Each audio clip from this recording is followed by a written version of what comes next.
How you been? You and the family good? Huh? Say how you been? You and the family good? Man, it's been an interesting ride, man. I've spent my entire Oh, day. hold on. We live. Never mind. I ain't Oh, move. okay. Yeah. Yeah, let's just say it's been challenging but not conquering, you know what I mean? Yeah. I understand that. Let me see. I wanted to talk tonight about a couple of things. Talk about that maybe talk about that Jean Grey and Quelly Chris record, man. I ain't even heard that.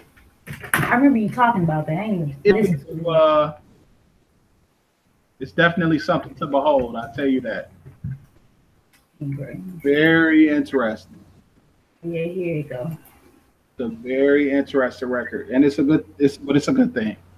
Shoot, the cover look interesting. The heck?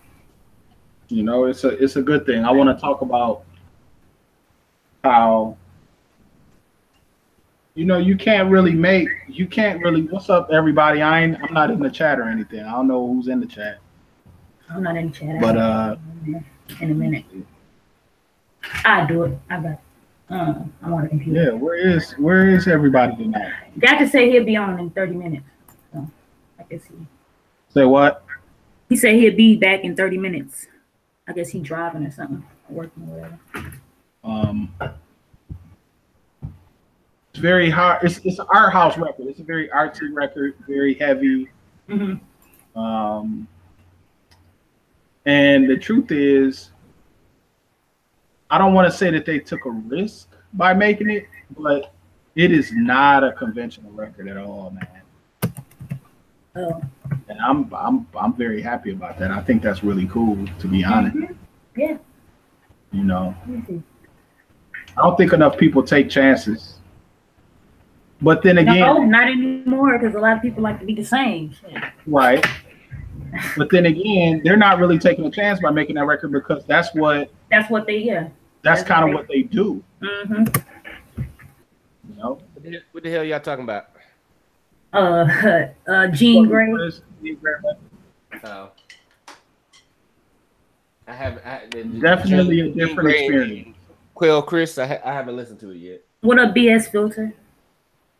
It's good. Yeah, it's I did just listen, skim through the Cardi B. I actually kind of like it. Yeah, that's what I'm hearing. I listen to it. I like, you know what it is? heard. I like her. I like her. Yeah, I like her. Yeah, me too. So one thing that we have to discuss, you know, the discussion today around music was the fact that it went gold in a day. Yeah, It went gold in a day because of streaming. It streamed a lot. So that's kind of, you know. Well, I think that the value of the gold record has been totally devalued, and it don't really mean shit no more. Well, I wouldn't say that. I mean, I wouldn't say it doesn't mean anything. It's the way that it's set up is different. Shit, I love to have a gold record. I love to have enough streams for somebody to be able to say, or for me to be able to say that I've sold the equivalent of 500,000 records. You know, but because hard copies have not. But the point is, you didn't sell. You streamed. Nobody bought 500,000 copies of your record. They streamed it. Most of the people, you got to realize that most people on Spotify is on the free tier of Spotify. So they streamed it for free. Nobody bought your record. What up, man? That's good. Yeah, that's true. Yep. That's why. That's what I mean by the gold. The gold record has been devalued because it's not about sales anymore. No, there's no. You can't say I sold 500,000 records. That's not true. That's not a true statement for you to say that. Shoot, I'm young. I don't even like this. I like the old way better, man. You was more appreciated, you know, towards the music, everything streaming and shit. Well, it ain't going back because Apple said discontinuing downloads. So shoot, I know it ain't. They'll lose their mind if it go back. These kids. I saw your picture you posted with the Invoke CD. I'm like, damn, she bought the CD. Oh yeah, I got the CD and I got the digital. No, I had. Yeah, I went I'll out be and honest. actually bought the CD. I can't tell you the As last much time I music physically as I- bought a CD. Wow. Man, what's the last CD you bought? I mean, that wasn't like you buying the CD on the strength of somebody, you know, somebody needing a record, or you know, somebody making a record, or I honestly you can't know, tell you. what's the last CD you bought that's like a nationally distributed record? I don't know. I can't tell you for sure. Right now, I do not even own any CDs.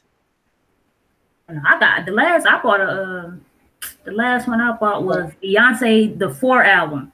That CD. Yeah, that's the last. Yeah, I don't even own all my CDs I used to have. I ripped them and I sold all those jokers. And I got, of course, I got Sam Poetry CD, and I'm about to buy another CD like from this artist. So I don't know. I just like to have it in my collection. Yeah, I can't remember. I'm hard pressed to think what's the last physical CD I bought. To be completely honest with you, it might be Bulletproof Wallets. Wow. It's been that long for me, and I listen to a crap load of music. I know, man. I used to have, you know, you remember those big Bible binders that hold like 100 CDs in it? Yeah, I used to have stacks of those jokers. Sure. I had one. I ain't had stacks. I had one. I had at least. Well, that was back when I was DJing too, and that was back in the era of the CDJ. So yeah, I had like 3 binders. When I go to a DJ gig, I have like 3 binders worth of CDs.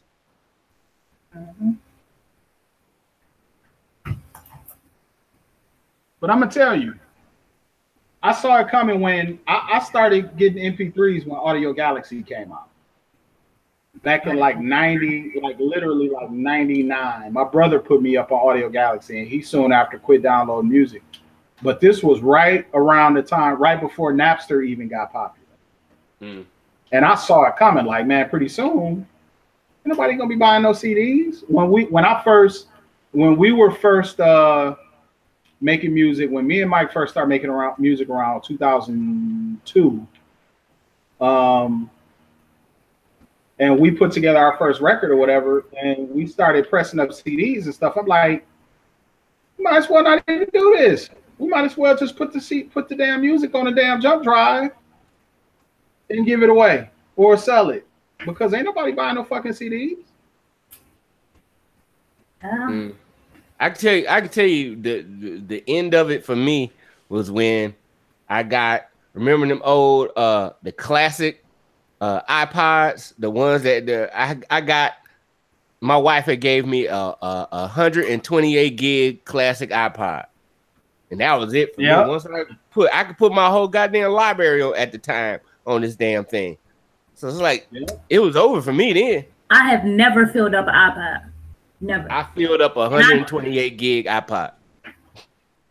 I basically put my whole library on there. I used to charge cats $40 or $30 if we was cool, and I used to fill their iPods up for them. That's how much music I had digitally. I'd be like, "What? Tell me what flavor you looking for?" I would give you. I had the entire history. I felt like I had the entire history of American music in my possession. I'm talking every still to this day, everything. I have like literally 400 gigabytes of music in a hard drive. Yeah. I'm looking at my iTunes now. It's 109 gigs in my iTunes right now. Exactly. And that's and I haven't bought outside of like Bandcamp stuff from the crew. I haven't bought a download in at least maybe. I think the last album I bought was that last D'Angelo album. Oh, okay. Last year, what was that? Last year or was that 2 years No, ago? that was like 2 years ago, I think. Yeah, that might be the last album I might have actually bought. Yeah. That D'Angelo album for me came out of nowhere. I was happy. That's 5 mics right there. That's a 5 mic album. Mm-hmm. That's one of the last classic albums that's been made to me. Mm-hmm. I like it was that and that Kendrick Lamar second album, Pimp a Butterfly. Yep. Whoosh. Yep. When I heard that, I was like, "Oh, this that West Coast right here. This is what I'm used to from the West Coast." It was crazy. Yep, that was it. Yeah, I think I'm scrolling through the by date. Yeah, I think that's the last thing I actually bought. Outside of like, the Bandcamp stuff. Mm-hmm. Have y'all listened to that the last Maxwell album? It's the same title as his old one. Yeah, I ain't like it. I ain't like it neither. Okay, I ain't the only one. Yeah, I ain't really like it. I'm like, this ain't. Yeah, you see, don't nobody talk about or play nothing from that album. They still playing Pretty Wings from the other album. Right. They don't play nothing from that second Maxwell album. Mm-mm. Yeah, I ain't like it either. Except for the single, but other than that, nah. It wasn't for me.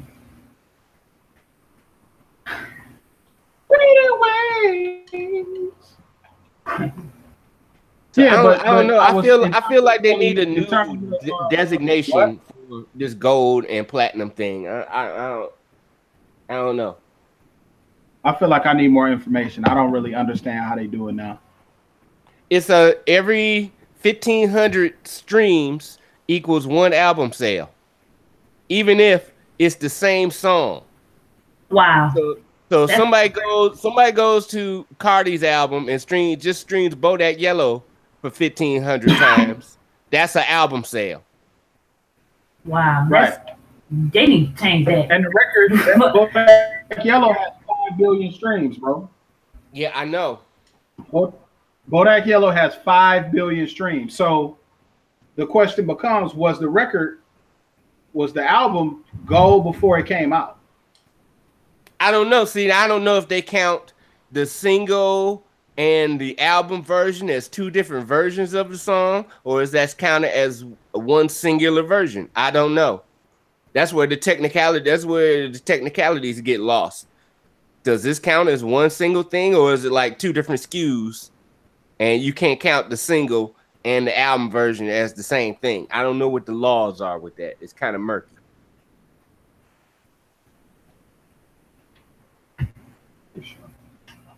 Yeah. Bizarreness. And how'd they come up with 1,500? Who picked this arbitrary number out of a hat of 1,500 streams? And why is it 1,500 streams of just one song on the album? How come? I think that for an album to go gold, every song on the album has to be streamed a certain number of times. How about every song on the album gets streamed 5,000 times, and then that's a gold album? Mm-hmm. That makes sense. Because that just lead to the continued nobody gives a fuck about an album thing that's going on now. That's why the quality of albums are shit now, because they ain't worried. You ain't got to put out a fire ass album. You just got to put out 2 fire ass singles, and you'll still get a gold ass album. Mm-hmm. Yeah. But I mean, it's not as though you had that happening. You had that happening before. You had people who had one hot single, and it contributed to them having a gold album.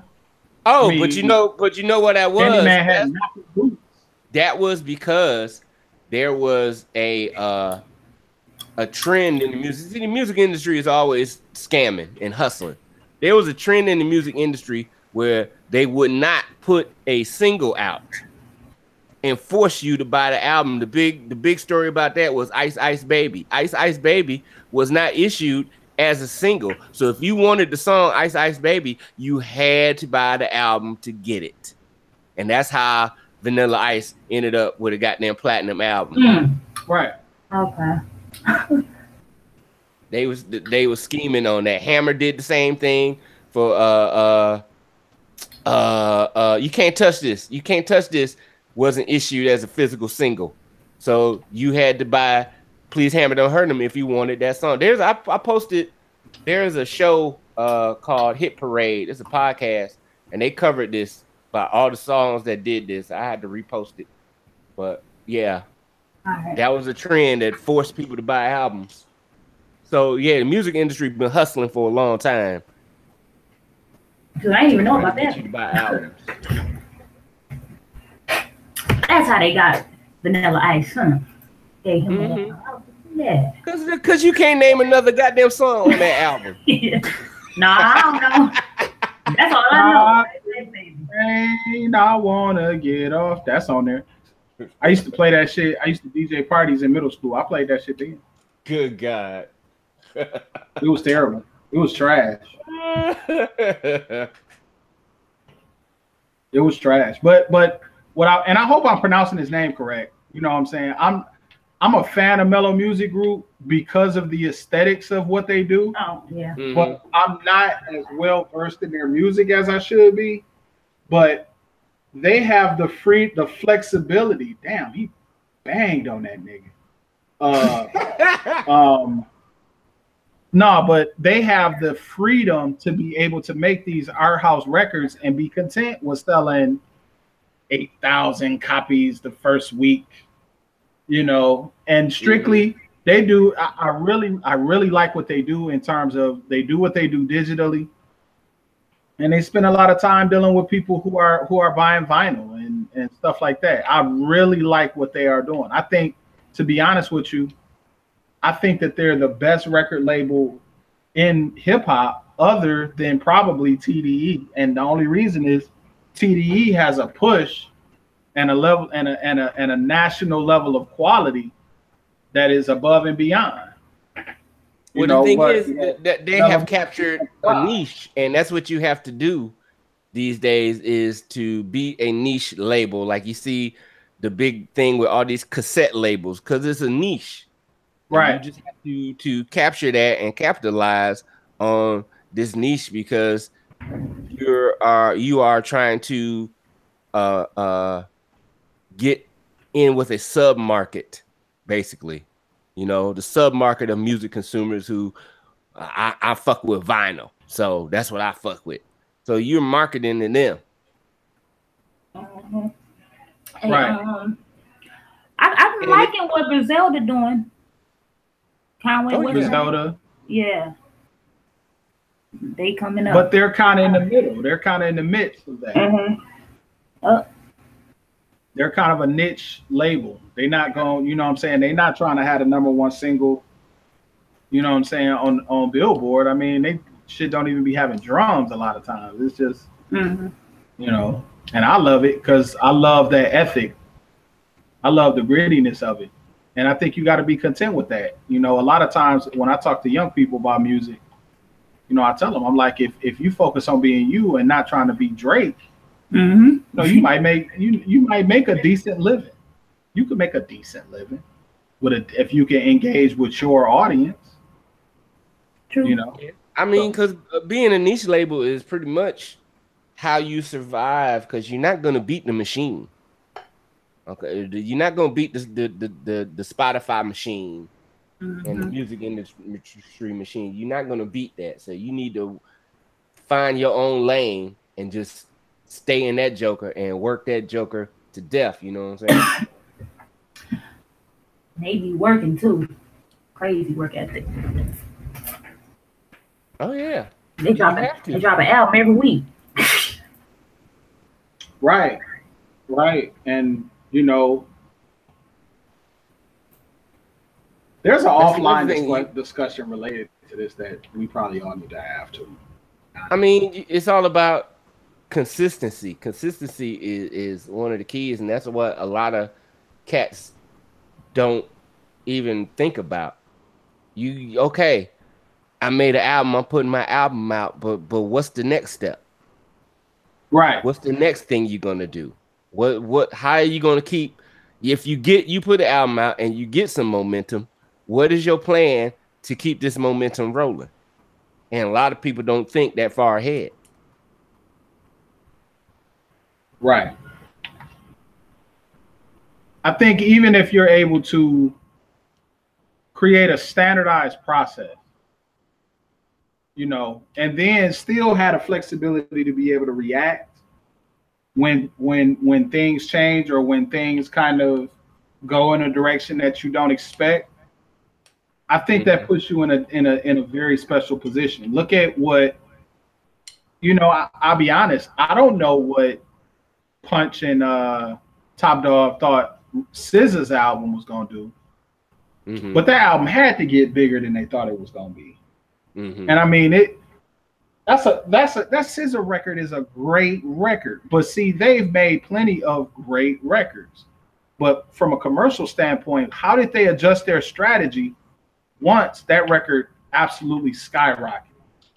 You know, they still putting out singles. She just dropped a video to a song on there called Broken Clocks. I think that's the fourth video from that record.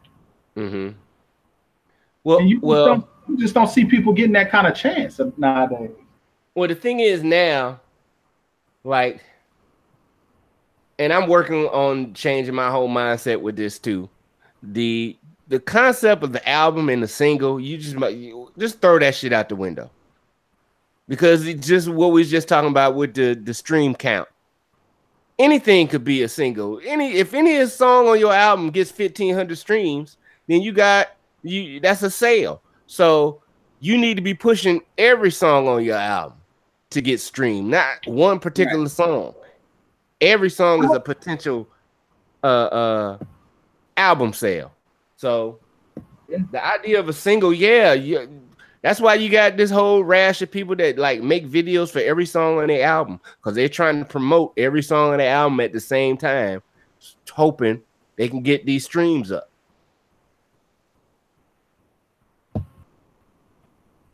And this is a strategy that you have to do now. I heard Drake's first single from his new album is coming out tonight. I wouldn't be surprised. That would be crazy. At all. But I did. So tell me what you thought about the Cardi. I have, because I've been kind of incapacitated all day, I haven't really had a chance to go through the whole thing. I heard the joint Drip and her single and Bodak Yellow and Bartier Cardi or whatever. Tell me about the rest of the record. What did you? Like the first song, she got a first song is called Get Up 10. I really like it because she's flowing through the whole record. There's another song that samples cuss words by Too Short, and that shit is nice. Is it? Yes, that shit is nice. It's got that cuss words bass like bump bump bump bump bump bump. That shit is nice. So she's doing some things you kind of wouldn't expect. You would think it would be all trapped out, and it's not as trapped out as one would expect. Okay, I'm gonna give it a shot. I'm gonna listen to it while we on the show tonight. Yeah, it's worth. It's like I said, I skimmed through it, but I'm very intrigued enough to go back and like give it a full listen. So. A lot of times I end up skimming through an album and never go back to that motherfucker again. So for her to intrigue me enough to be like, okay, I'm just going to listen to this whole thing next time I'm at the gym or whatever. Yeah. Okay. I thought when I heard the single about Be Careful or, you know, I felt like that single had the capacity to be pretty huge. And I guess it is. I mean. Yeah. And you know, even that song's not all trapped out. No, it's not. So I like the approach that she's taking. That, you know, she's not just trying to be baby Migos. She's kind of trying to do her own lane. So I could rock with that. I appreciate people who try to carve out a little bit of their own space.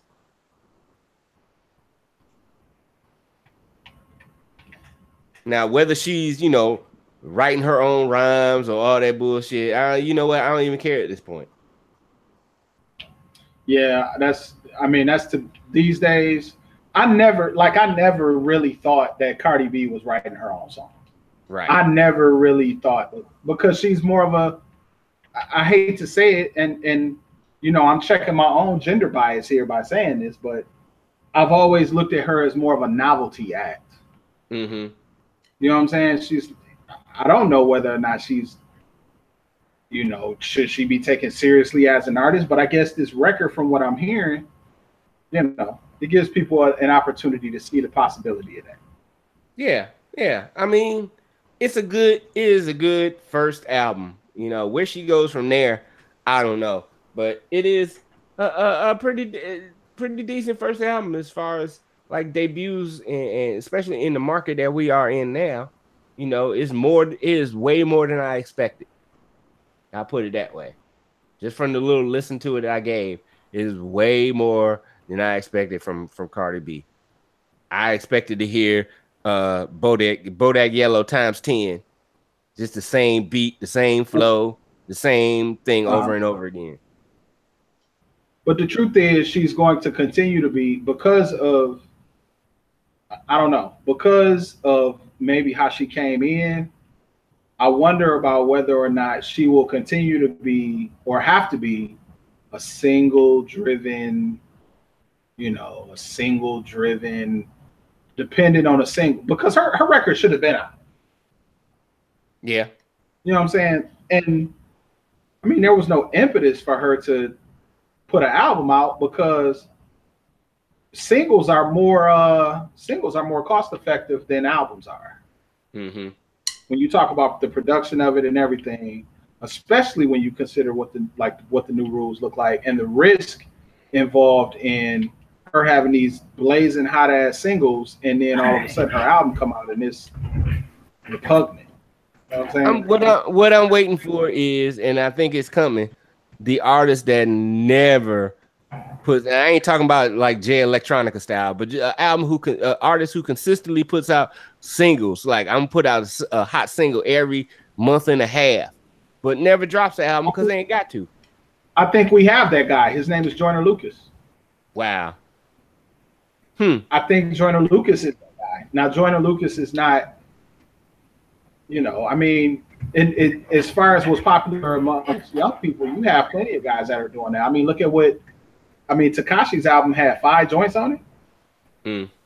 And those were all songs. 4 of them were songs, I believe, that was released as singles beforehand. Mm-hmm. So here you have, he's taking advantage of the single-driven market. He just happened to chronicle all this shit at once.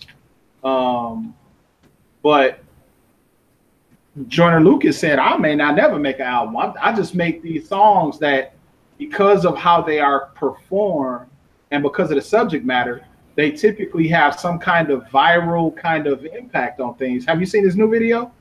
No, not yet. I heard about it though. Yeah, so that's basically a song where he's talking about, making decisions, talking about drunk driving, talking about texting, this, that, and the third. And it's something that people want to see because of the shock value involved, as well as the we missed it. The shock value, as well as the message involved. So the things that he's doing had a capacity to go viral. And that's how he's capitalizing on the market. He made a record. I mean, he made an album 2 or 3 years ago. It didn't have no footing. But he had a really popular song from it that had a really crazy ass video. And he was, I guess, I take it, he was just like, man, I'm just gonna do that. And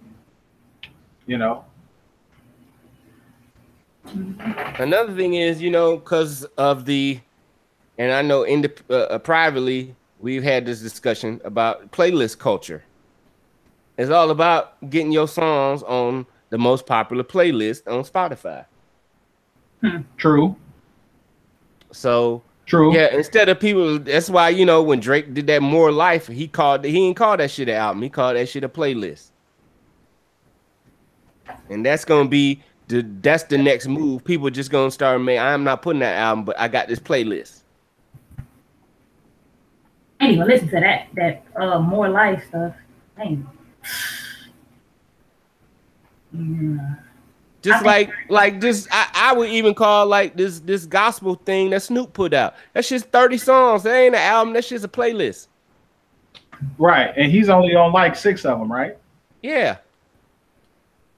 It's more of a compilation. Mm-hmm. It's like wild gospel. Let me see who he got on there. But I do enjoy. But you know what? I give all credit to Snoop because Snoop is at that point in his career and he knows it where he could just do whatever the fuck. Yeah, he just be reinventing himself. Like this nigga in the past. Think about this. In the past, 5 years, this nigga then put out. He started singing when he put out that Sexual Seduction joint. He did a reggae album and with a documentary with it. Yeah. Then he did a funk album. He did that funk album with Dame Funk. Then he did a whole album with Pharrell and Charlie Wilson. And now he putting out gospel albums. And he got a TV show on Netflix, the Coach Snoop joint, which is actually good. I sat down and watched that shit. Me and my wife flipping new Netflix. So what's this Coach Snoop shit? As I watched we watched the first episode. I'm thinking I'm cynical as fuck. Think it's about to be some bullshit. Man, we sat up and watched all the whole fucking series. It's like 8 shows. We watched all them shits. That shit was riveting. Hold on, fellas. I'll be right back. Where the fuck is Gadget? I don't know where. Gadget said he'd be back in 30 minutes. I don't know where everybody else at. What up, Lounge Brown, Propaganda, BS Filter, Self-Taught. Good. These niggas slipping. It's because I finally showed up. These niggas like... These niggas like, fuck that. Man. I see you getting all these props and shit, BG. What's going on? Are you reaching out to people like for your interview that you did? Did you reach out or did they reach out to you? I followed him on Instagram and then I was, I just built up a conversation, was talking to him, told him I'm a producer and whatnot. Then he was like, do you want to do an interview? And I was like, yeah, sure. Okay. You down? Yeah. So I did that, and there's a guy here who does video interviews, so I'm trying to do that next. Okay. So what's your next plan? Me? I just got some monitors, so I'm really focusing on mixing right now. Okay. And I think I'm gonna come out with maybe like a 6-track project with just like original music, Oh, like no samples? No samples, no, because I got a lot of stuff already made. Now I'm just trying to get an idea for it now, get the artwork and stuff done, and promote it properly this time. Okay. What up, everybody? I'm like, what's up? Huh? When you say promote it properly, what's your plan for that? How would you go about doing it? I don't know, man. I'm reading a marketing book right now, so we gonna see what that's talking about. But I don't know. It'll happen though. Well, like I said, one of the main things I've been focusing on this year is the whole playlist thing. Hooking up with these playlist curators. And there's a gang of playlists that do like instrumental hip hop and chill hop and all this other shit. Yep. All right, I'm gonna have to get into that. I got on some playlists through Fiverr. Well, not this release, but the one before that. You said Fiverr? Okay. You told me about that before. And I found I've been getting added to some playlists on SoundCloud. People who got way more followers than me. and they free. You just hit them up in the message. Hey, you consider my song for a repost or whatever. And people I hit up, they reposted it. Send me a link or whatever to the people or whatnot. Okay. Yeah, you know what? I pretty much have stopped fucking with SoundCloud. Yeah. Something about just number one, because you really don't make no money off SoundCloud. They stream. At least I know when I get streamed on Spotify, I'm gonna get my 2 pennies. I guess for me, I look at it like it's still people over there. Yeah. And so I'll throw like no more than 4 songs from the album over there, just as a teaser to get people to go to Bandcamp and the other streaming platforms, because I have all those links on my profile. Mm-hmm. They just go check out my whole catalog, So I just use it as a little teaser deal, Okay. No more than that. But I ain't gonna put the whole album on there for people to stream all day. Mm-hmm. Yeah, SoundCloud's kind of lost his luster with me. I don't know. And then the whole phenomenon of quote unquote SoundCloud rappers kind of tarnished that shit to me too. Yeah, I don't post on there. I don't want to be associated with these niggas. Yep. Yeah, the only reason why I posted a song from my last project because I was submitting it to this what the thing called? To this like it's called Hit Like a Girl. That's what it's called, the website. So it was a contest for female beat makers or whatnot. So I submitted it to that and it had to be on SoundCloud. So that's the only reason. I actually put together a list of people on YouTube that just play instrumentals. I can see that list. Like what I did was channels. Yeah. And so it took me about 30 minutes. So I sent every last one of them an email or a message. I got their contact information on it. I put together like a little directory, like old school. And so far, 2 of them hit me back so far. I just did this over the weekend. And they was like, yo, send me some links and I'll get back with you. So. Yeah, and another thing I'm trying to do, like submit some music to like the Real Housewives of Atlanta, like to send it to Bravo. Licensing. Music director, yeah. And like Insecure and stuff like that. We gonna, I might not be there yet with the original music. Yeah, because that's what you gotta have. They don't want no samples. Right. They don't want no lawsuits. But I got a couple tracks I've been working on the original joints. Just keep doing what you're doing, man. You're gonna get there. Yeah. What do you think is your biggest hurdle for making original joints? It's the change up, really. Okay. Yeah. I just gotta work on it. I mean, I could get the ideas and stuff. The change up, man. I mean, you think about it this way. If my main thing is going in one key, you can take the change up and just go a half step up or a half step down to make your change, and then go back to the main part. I'm telling you, once you take those piano lessons you're gonna take, it's gonna be super easy. Yeah, it's gonna be super easy because then you're gonna learn inversions. You can do inversions, kind of like what Jason talking about. All you're doing is going up a half step, and you just replacing that last note with a note on the other side. So it's just it's easy once you learn it, and you. One of the simplest things you can do is just keep the same main part and change the key. Like one of my favorite songs is Beyonce's "Love on Top," because at the end he goes through like 12 key changes. Every time it goes around, it goes up a key, and then it goes up a key, and then it goes up a key till the song fades out, and that shit is dope as fuck. Right. All right, so I just gotta basically get into music theory. I'm gonna see how much Guitar Center charge. They probably cost an arm and leg. They arm and leg, man. But I know. But I like the way they teach, as opposed to the college I went to. I went to a little community college around here, and they were way cheaper. Like $40 for a whole semester. And they gonna teach you music theory at Guitar Center. He's like, man, we ain't doing all that shit. He's like, we just gonna play. All right. And I ain't gonna lie, his way was funner. But if I hadn't had that music theory from that college, I wouldn't. I don't know if I would have been able to understand half the shit he had me doing. Yeah. So I say start off at a college and learn the theory first. Cause once you get that down, I'm telling you, like all the shit you talking about, the change up, man, it's gonna be super easy. Cause you're gonna know what you're doing. And you ain't gotta know like a theory. Like I forgot half most of the music theory I learned in school. But as long as you got like basic idea, right, understanding like how keys work. If you just understand how keys work and like the circle of fifths.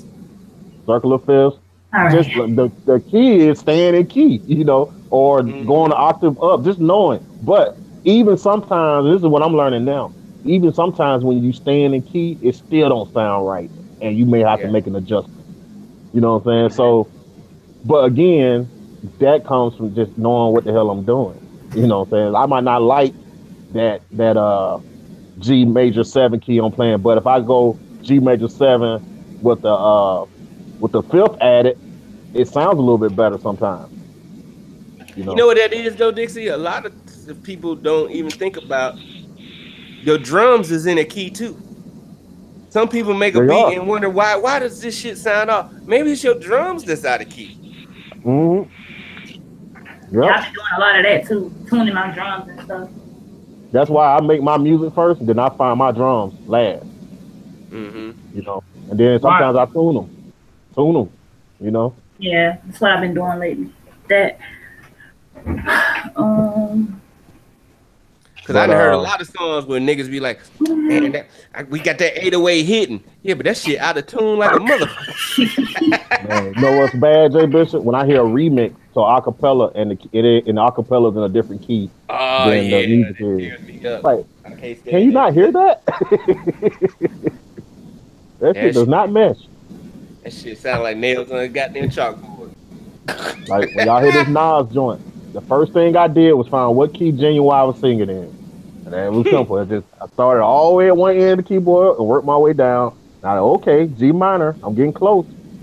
I'm somewhere in G. It ended up being G minor, you know. That's what I gotta get. I gotta get a 88, a 49 or 88. I have a 49. And sometimes I do feel limited with this, but I don't have room for nothing else any larger than this falls. Yeah, I got to play something here while I look up keyboard and everything. But you know, don't keys like they got like weighted keys. Yeah, get weighted keys. That's the only thing I didn't know about when I bought this controller. I didn't know anything about weighted keys and all that shit, which I think crazy has made me a sharper player though, because you got to be just right on this motherfucker. Like you can't hit the wrong key a little bit, just you're gonna hear it. Or weighted keys, you gotta like actually hit that key for it to make a sound. You know. Okay. Yeah, if you spend the money on the 88 key, you might well make sure you get the weighted keys. Don't get the semi, because they got some that's semi-weighted. Semi-weighted. Get the full weighted joints if you go spend money on the 88. Yeah, I might just get a 49. Now you can still, now they're making 49 controllers with I don't know if I've seen one with full weighted, but I've seen some semi. I've seen the semi-weighted. Yeah. Say M Audio, their stuff is semi-weighted. Because the one I got from Hertz is semi-weighted. The oxygen joint. But that's only 25 keys. But it's funny even when I go from this to that, I feel the difference in the keys right away, and I have to play a little bit different. So. But yeah, they put out an update the machine. I ain't even fuck with it yet. Yeah, I never do them right away. I always wait a few months. Man, shit, I ain't updated the last one. Me either. Oh yeah, I told my grandma about the bass too. She said she gonna get her. What now? She said she gonna get her a bass. Hey, gotta help her get the. If y'all don't go with the one I sent you, make sure y'all go somewhere and try them out, cause man, them people say you should jump. Yeah. Find a bass? Vape. Oh, okay. Yeah. Put them Newport 100 down. Yeah. I ain't had a black and mild in over a month now. I'm doing good. Good. I tried cigarettes when I was 16. I just ain't. I couldn't get it. I was like, why people do this? Yeah. You know what, Jay Bishop? I ain't started smoking until I was like 26, 27. I don't know. Don't ask me why. I just didn't. You know, I didn't like the taste of it. It just. I tried all kind. I tried the menthol joints. It's like, oh hell no, this is like. Ugh. But funny enough, when I got older, I got into cigars, and I was smoking cigars for a while. Yeah, see, that's what I mean. I never smoked cigarettes, but I've always been a cigar person. Like I love them, like them Cuban cigars and shit. Oh, you know, them goddamn Cubans had me fucked up once. Man, my man Robert Mathis put me on them Cubans, man. And as long as y'all ain't had that R. Kelly cigar, y'all good. Man, I was fucking around drinking some goddamn Hennessy and fucked around and smoked a Cuban. Now I was sick as a motherfucking dog the next day. Yeah. I didn't know that Cuban. I had never had one. I didn't know that Cuban hit like that. Man, that shit hit me. I was like, what the fuck is in this bitch? This can't just be tobacco. That shit give you a straight ass buzz. Yeah. Where everybody at tonight? I don't know. I think I seen CX was somewhere. Yeah, CX. He went somewhere. Yeah. I don't know where everybody at. Did you have a humidor? I had a humidor. I still got my humidor. Yeah. How you like your monitors, BG? I like them. They dope. I like them. I just still got to get used to them a little bit. I can tell. Cause when I tried to go into the machine, I got to get used to them a little bit more. You got to learn them. Some JBLs. It was either them or some Cord. Or some Yamahas. And I ain't got that Yamaha money. Hey, hey, look. I started out with M Audio AV30s. Oh yeah, I was looking at them too. I had the same pair of Yamahas for at least 10 years. These motherfuckers never let me down. Then I had a pair of Mackies. Then I got these on my HS8, and I don't plan on getting no more. But what I've learned, man, as long as you learn them, it don't really matter. Yeah, they had the KRKs too, but I ain't want what everybody else had. I'm just like that. You learn by listening to your favorite songs through them that you know very well. Then you know how it's supposed to. So you have a reference point at that point. And I ain't even listened to Give It Up, Turn It Loose on me yet. But I know it's about to be crazy. That's your favorite song, really? Hey, that song jamming, man. I don't know what you talking about. It's the Vogue song, goddammit. It's not, but it's jammed though. Although it's the same damn song as "Piece of My Love." My favorite. That was Dixie. Same damn bass line, same key, same air. Like they straight up bit Teddy Riley on that shit. And, yeah. I just like that breakdown, yeah. Jay Bishop, you haven't checked out this week's CMA joint, have you? No, I haven't. Yeah, I replayed Lady, D'Angelo. Okay. That song was a lot easier than I thought it would have been. Like it ain't that much to it at all. No, it ain't that much of that song. I've remade that joint before. Yeah. So you get into playing BG, like when you just learn other songs, like that's a good way of learning too. Like learn the way other producers think and I already know I'm about to be interpolating over. Because I put on IG, I redid Everybody Wants to Rule the World this week. You took lessons too, Jay Bishop, or you just learn by ear?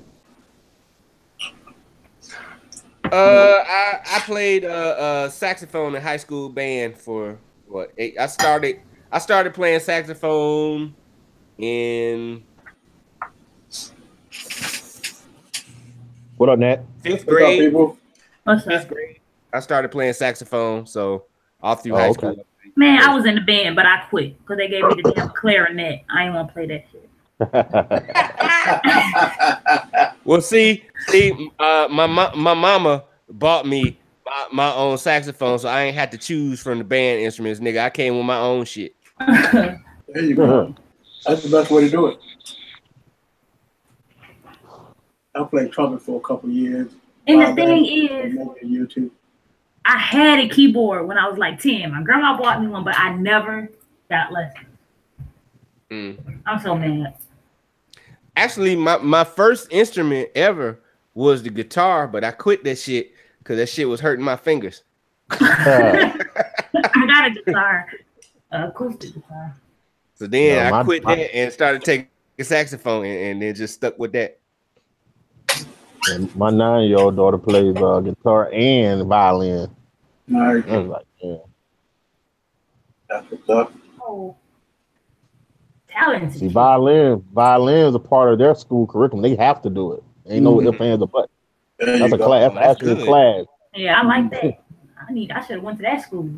It's because there's a study out there that says that kids that play an instrument early, that they'll learn faster as they gonna move on and become more intelligent and shit. But violin for some reason is the highest of all the instruments at that study. Because learning music is equivalent to learning another language. Yeah. Pretty much. Yeah, it is. Thinking about it, yeah. Because when I was reading music, because that's another thing, like that's another thing, BG, when you take it out of college course, they're gonna teach you to read and everything. So to be able to recognize what that is and play it all like in one thought, in one move, it's like that's something you have to like really, like JB says, learn another language. Because when even in high school band, like we would go to state competitions, and part of the state competition was sight reading. They would give you a piece of music blind, you ain't know what it was, and they give you got like 30 minutes to work it out, and then y'all have to play it. Yep. You're judged on that. Yeah. I respect anybody that plays an instrument because I know that shit is not easy. It takes work. I just be mad sometimes. And Raphael's beeping. And people like that, baby. And you got them gifted motherfuckers like Donny Hathaway, people like that. Just break all the rules and it still sounds amazing. Niggas like Prince that play every goddamn thing. Right. You know what? Is there any interviews of Donny Hathaway playing live or anything? Because I couldn't. There's a video. I've seen the video before of him playing live. I can't remember what it was. It was years ago when I watched it though. And I can't find no interview or nothing. His daughter's out here singing and singing chords and shit. Yeah. You hear her doing the double joints? Yeah, man. That kid is amazing. Amazing. You know how hard that is to do? Yeah. It takes a lot of training. Yeah. You gotta train your vocal cords like a motherfucker. A lot of training. I can switch octaves without thinking about it, but not sitting in 2 octaves at a time. Right. I'm like, damn, that's all kinds of control. That's talent and training. Yeah. That's what that is. Talent and training. Because there's a lot of tricks niggas knock on Kenny G, but I tell you one thing about Kenny G. Kenny G used to do this thing where he could play, he could hold a note for like 2 minutes straight. I remember that. Because he said know how to breathe in the middle of the note. Yeah, he does this thing called circular breathing where you inhale and exhale at the same goddamn time. I was like, how the fuck you even learn that shit? Now I'm trying to learn how to scat. Like I like Rochelle Farrell. Oh God. And of course I like Stokely too. His scatting. I like it. I like Stokely's whole style. Dude is talented. Who is this? Stokely Condition. Oh yeah. His album dope, so I don't know if y'all heard it yet. I heard one song on there I like. They played it on the radio. It's on the radio. Probably organic. It's cool. Sometimes, Yeah.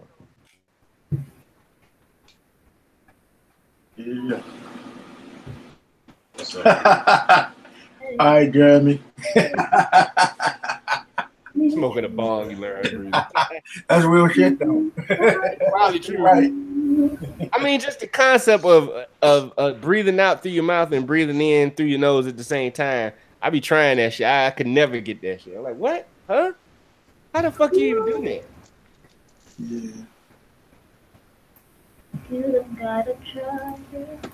I would imagine that, like, you know, you got all these vapors out there who do tricks. That's probably the same process. Oh yeah, I seen them YouTube videos of them niggas making fucking lions heads and shit out of smoke and all this crazy shit. My little cousin bought a vape just for the tricks. I'm like, you got any oil in here? He's like, no, I just got it for the tricks. I'm like, okay. I don't know how much they cost, but I ain't gonna spend $50 for nothing. What, the vapors? The vapor stuff? Yeah. It depends. I had a coworker a while back. He used to build those things. I got one now. That's all he do is smoke them. But another young guy. My daughter is the manager of a vape shop. Why you bullshit? Because the kid he used to design them and make custom joints. I'm like, damn. I said, dude, that's gonna make you a lot of money one day if you stick with it. Is he still there? I don't know if you know. I just wish I was the dude that came up with these damn fidget toys. With what? I've been seeing these damn fidget toys around. You know, people with the fidget spinners and shit. Yeah, well, not either that. Now they got like a fidget switch thing, a fidget cube. That's what it is. Oh yeah. The fidget cubes. They got all the little things you can knick-knack and all that shit. That's like $10 a watt and selling like hotcakes. I'll be right back. What's up with you, Nat? Any new gear? Nah, well, I got the art for Christmas, and guess where it's at?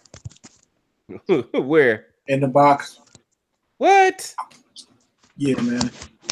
I'm gonna break it off soon, but it's just everything gotta be right for me, you know, I have to make myself sit down and work something out on new gear.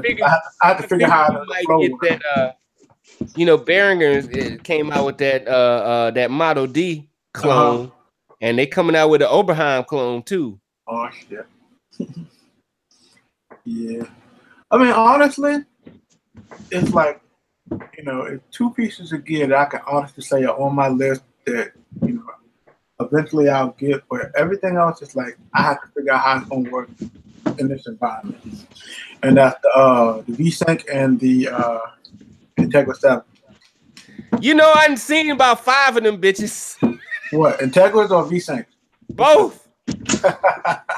Well, you out there in heaven, man. Go on my YouTube channel and look at I put some videos up of synthesizer shops in Japan.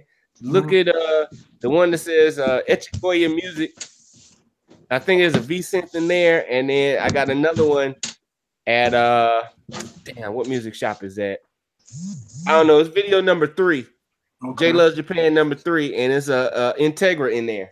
Oh, is that something Land? What's the name of that motherfucking Creators Land? That's the name of that bitch. Creators Land. They got they had an Integra in there.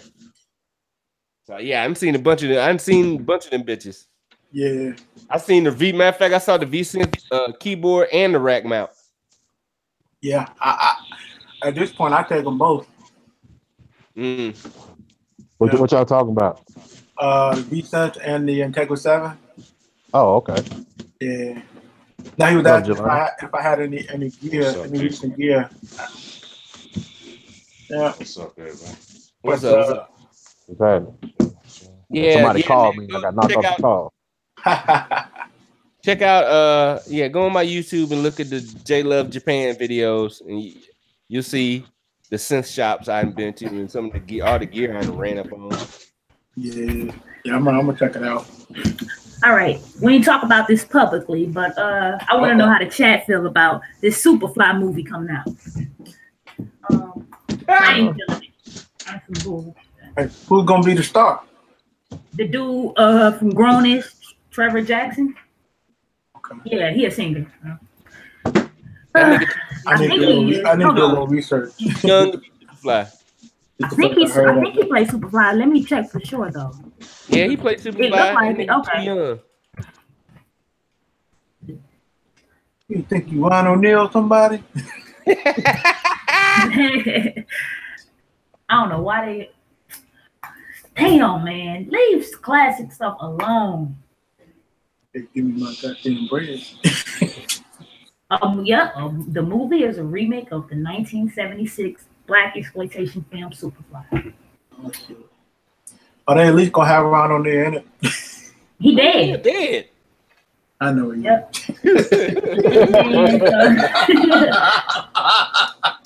I know he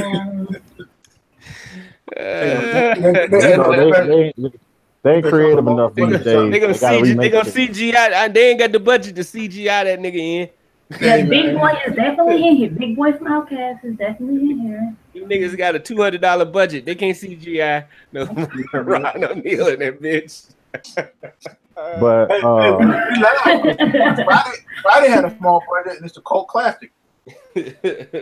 I'm not saying a small budget you can't make a good movie, but I'm saying Superfly is not gonna be a good movie. Yeah, especially a remake, because it's like, okay, how you gonna spend that and make it as good as the first, you know? And then at best, it'll be like that Shaft movie was. Yeah, that Shaft movie was trash. I ain't never seen the original Shaft, so I can't say it. The only good part of that Shaft movie was when Jeffrey Wright was in jail. He was talking about Tiger Woods. You like Tiger Woods? Tiger Woods. The other good part was that's the first time I really found out about Christian Bale. Mm. Oh yeah, he was in that. Damn, I damn near forgot. That's how memorable he was. Yeah, that movie was just horrible.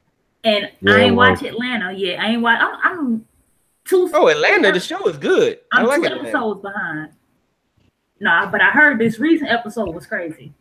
And yeah, I ain't gonna tell you what it was about. I seen a picture of whoever I seen a picture. Somebody posted a picture of this character on the show. Yeah, I haven't seen it. Oh, yeah, shout out to BS Filter in the chat. Yeah, if he ain't slapping pigs, why they even make it? Because Superfly did whoop the cop's ass in that movie. This nigga ain't whooping no cop's ass. That shit don't even work today. No, I don't. Because you be like, people be looking at it like, yeah, right, like that's gonna happen. His ass would have been dead. And how happy is everybody to hear Future soundtrack for the movie? Fuck out of here. Yeah. Yeah. Future's the sound. He's the sound of the culture. I'd much rather they just try to make their own shit like Black Dynamite. You know what I'm saying? Yeah. Yeah. Yeah, that's a good lane to be in, opposed to trying to remake something that's already got a following. Right, and make a cult classic, man. Like I'd rather you try to make the next Belly than try to make Superfly. Make your own shit. Because that's all. Because Belly wasn't really nothing but the plot of Superfly. Yeah, it was the same plot as Super.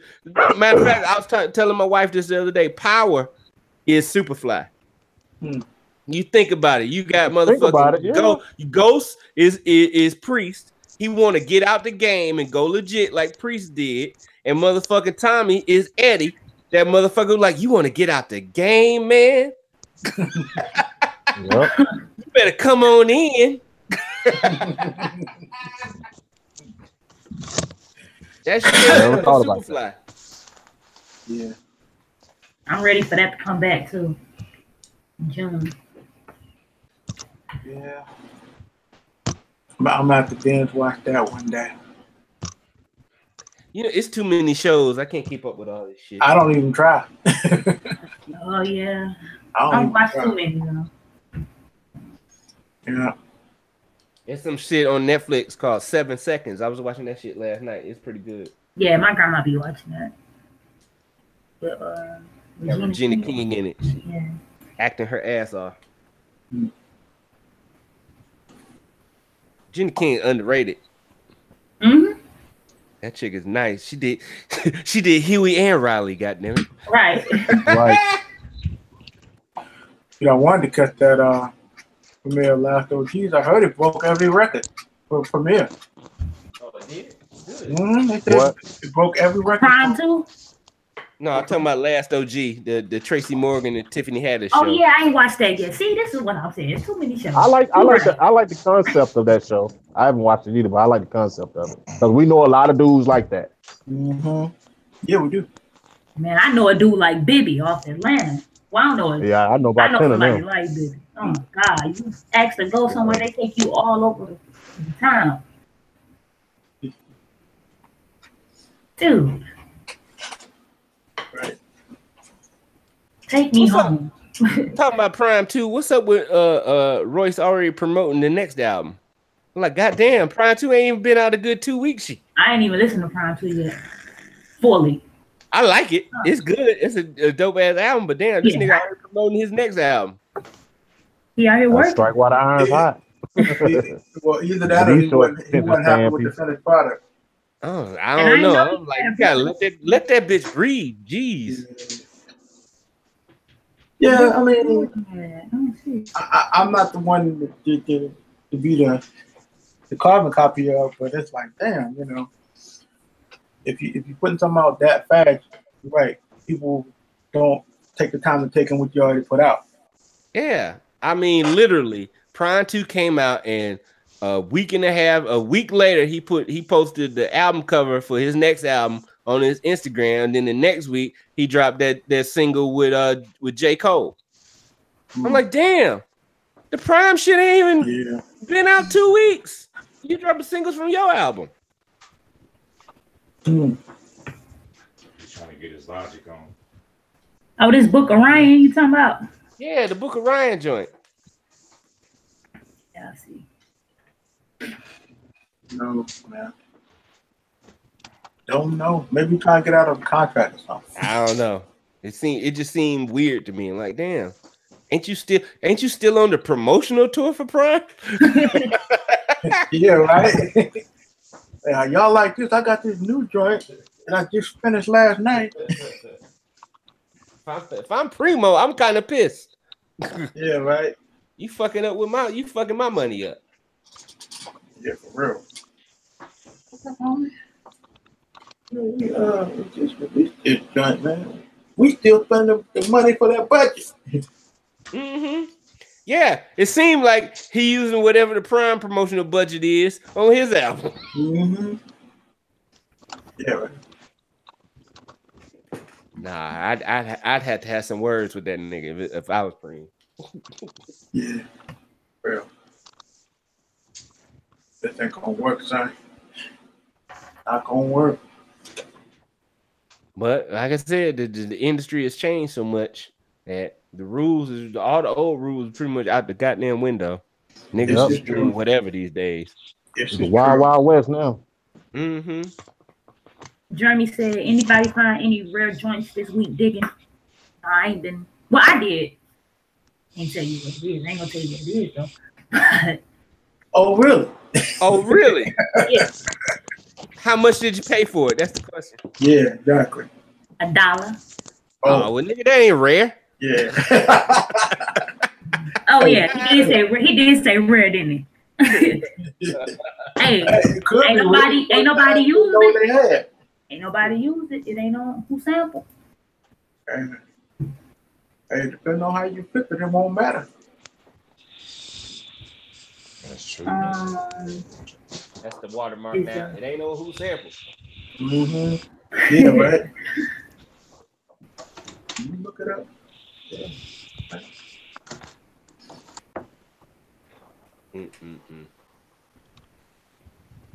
Dixie, I'm gonna send your Bandcamp the money later on because I still ain't picked up your new project. So what now? I will get your project either later on or tomorrow. Oh, it's all good. No, I brother. want to hear it because this one is you used samples on this one, didn't you? All sample based. Yeah. All of it. Yeah. Yeah, I got both of y'all some. I gotta check that out. Now, what was your logic behind this? What made you want to do this? Because I never done it before. Ah. The other previous two was mostly organic. Mm-hmm. Well, let me try all sample based project. Yeah. It's funny because I had that same thought, but it's like it's still. I think it's my. If I did it, it would still end up being a mix of both. Because I would be replaying samples, recreating samples, and then sampling that. Yeah. The next one gonna probably be all trap. It's called Face Down in the Mainstream. That's gonna Hey, look, that's the one gonna get you a Billboard nomination. That's what I'm saying. Yeah, there you go. There you go. What's up? Let's go get you a What up, Billboard AS? nomination. Boy, AS been hanging tough. Hey, I'm telling you, man. Hey, salute to that brother, man. Shoot, what? Hey, It's been in here. Huh. Oh, Man, work was a little lighter this week, so you know, actually got a little extra time here and there. Yeah. Plus, everybody else must be busy tonight. I don't know what's I going guess so. on. Yeah, where the 'Cause, fuck I is was- RTO? Right. Because I was late. I got home late today, and I was like, "Damn, I ain't gonna be able to get on the joint." And then pause. And then I looked. There was only like 3-4 people. I was like, "What the hell?" Like, let me Yeah, go right. join in. I saw the link. I was out with the wife, and link popped up on my phone, and my wife's like, "Yeah, they calling you. They calling you." Oh, that just let me know they live. And I was sitting there eating, and I looked up. I'm like, "Damn, there's only 3 people in there." I said, "Let me hurry up." But yeah, bitch. I just wanted to try something different, man. Yeah, That's why I on this project. What's wrong with that? I still want to do. I'm gonna definitely do the R&B project this year too. I already reached out to you, Paz, Wallace, and Mav. You know, I want to be on some Quiet Storm shit. I'm gonna ask Davenport to host it. Oh, He got the DJ voice. Oh, There you go. There you go. So yeah. I don't know, man. Hey, look, you can get AS on the backup on that one. Yeah. Plan B. Davenport is busy, like Yeah, you know, hey, I called it a replacement killer. WCMA, Dixie Freely, new album. Hey, hold up, man. Hold up. We got both the Chicago Lions up in here. I know. That's a rarity. Yeah. What y'all been? What you doing to, Jelani? Man, you know, shit, working, fucking with some music whenever I can. When that alternative facts 2 coming out? That's what I asked. Yeah, good question. Bizzle. What's that? There you go. Oh shit, they go the man. The Everybody working was just man. running late tonight, apparently. Yeah. I ain't get home till about 7:30. You know, we on Black folks time. So. Jelani, AS, J Bishop, Dixie, net maker, goatee net maker, sorry. Right. Hey, you look like you built bike. Hey, you look like you built on Harleys, man. I remember a while back you were saying how your beard was. I'm like, man, I'm looking like Thelonious over here. What's up, Pops? That guy work out there. Like, man, you don't Hey, even I watched the Just Blaze episode of that rap. Oh my on God. Netflix. Don't. I didn't like it. I liked it, but I just didn't like the end. He ended with fucking DJ Mustard. I didn't even make it to the end. We spent too much time in his mama's house. I was like, I don't give a damn. No offense, I don't give a damn about your mama. Well, J Bishop lady. I'm gonna have to come up with a comedy-based project and have your ass for a lot of time. How long you been growing that? For real, How long you been growing that goatee? I want to learn about Just Blaze. I don't give a damn about his mama. I want to learn some production shit. Yep. Yeah. I think I'm right about a year right now. All right. I just started watching that. The Blaze ain't trying to give up any secrets. Yeah, Nah. It's only like 3 episodes I was interested in watching. That's the Nas and Dave piece. Hey, look, you know you gotta watch for Jay Bishop, man, because he got power out here on the web, man. Shit. He said he don't like. He don't like something. They start changing their itinerary. Jay Bishop and Bless Girl gonna be battling for the most popular member of the crew. Yeah. I ain't got no power. And you know, of the lounge spot. Hey, whatever.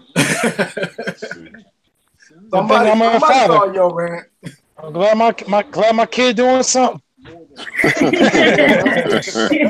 I'm so glad you changed that picture, BG. I swear, it's messing my mind. You're still up there. Oh, my Facebook is still up there. I thought when you I was talking to you the other day, it was your picture, you and your grandma. Okay, because it messes with my mind because I'm thinking I'm talking to Wide Body for like 2 seconds. Oh yeah. I heard of that. When they clearly said Shanika. Oh my bad, I didn't mean to say that. My bad. Right. It's cool. No government. Man, I mean, you know. Nothing to say these days. So I want to say something on a serious note. I wanna give congratulations to this crew, to Dirty Old Men, because we stepped up this weekend. Handle business. Yeah. Somehow, some way. Thought we should have been dead, but we finally got around to doing it. Yep. You did it quick, fast too. They stay motivated. Yeah, it was random, but That's right. You can reach Dirty Old Men on Twitter. You can reach Dirty Old Men on YouTube. You can reach Dirty Old Men. We on the Instagram. We got the Instagram too. Yep. Yeah, Instagram. Dirty Old Men on the Instagram. You can reach Dirty Old Men on SoundCloud. Yep. Spotify playlist. Spotify play. Oh yeah, there's a Spotify playlist for Dirty Old Men. Yep. We're gonna do Snapchat. We out here. Man, this weather been crazy. Snapchat. It started snowing at like 3 a.m. It became doing spring. my space page. It became MySpace tomorrow. Nah, man, it became springtime at like 1 o'clock. Then I went to sleep. It snowed again. I'm like, yep. It'd be like 6 next week though. I ain't gonna never get to wash my damn car. Maybe next Friday, might be all right. It get like that though, man. Well, I got me some good liquid, man. Riding around in a new dirty ass BMW. How the fuck is that? Hey, but look at it this way. Man. Look at it this way. Everybody see you out like that dude got money. How you know he can buy them up that shit dirty? I seen a BMW today, and I seen a Benz twice this week. I've been wearing my trench coat lately. The lady at work said, "You look like you got some money." Roll out with that trench coat. They're like, "Oh man, how to do it with the collars up? With the collars up? Of course, man. That's the only way to do it. You got money like that." Not a Benz. I'm sorry. I just don't care. I don't care. Man. I don't know who driving that Bentley around, but they was in the hood too. Like, yeah, that's normal. Yeah, I see them quite a bit here. It got to be them baseball players who're driving like that. That is very normal. I don't know. It could be. I don't know. I be seeing cars out here I don't even recognize because I ain't in the cars like that. Lamborghinis and all kinds of shit. I don't know what the shit is. Oh yeah, I know for sure. There's all kinds of money out there, though, man. Yeah. There's so much money out there. They can import old cars over there. Get the class. The land of the rising sun. Yeah. Hey, look, if I take my ass when y'all gonna play like that. when y'all gonna play in the Dirty Old Men retreat in Tokyo? That's what I want. Hey man, you know I'm all about that. Hey, 3 years to save for that shit. A combination would have to be around up front. I'd love to come out there, man. Like, y'all niggas would go broke coming out here trying to shit. I know I would. Hey, yeah, as soon as I hit that little I wouldn't even that spot, that use equipment spot, it's over. That's what I'm saying. Hey, on mini disc alone, I'd probably go broke. I don't know how you keep that camera still in there, Jay Bishop, with all that shit, that gear. Shit. Nigga, have you seen my videos? I don't. I need it. He said that's the thing. Yeah, my wife, she do photography on the side. She gonna let me hold her. She got a Nikon or some crazy shit. She gonna let me hold it until I buy a stabilizer. If she let me borrow it for the trip. Nice. Yeah. We're gonna start calling Jay Bishop International J. Yeah, right. Yeah, You he gonna have it you taking pictures about waterfalls and shit. I'm at like, the Austin Power theme music. I saw you posted you're gonna be in Vegas. Oh my we bad. went out. We took it's like a 3-hour drive to the ocean side. It's called the Izu Peninsula that we went to. So we went out there and hung out for the weekend. Okay, I had a good time out there, man. That's what's up. Oh, yeah, keep posting those pictures, man, because it made me feel like I'm there. mm-hmm. Right. Of course, we're gonna get there for now. Shit. Yeah, man. I got a feeling we're gonna go be up in the Detroit area next year.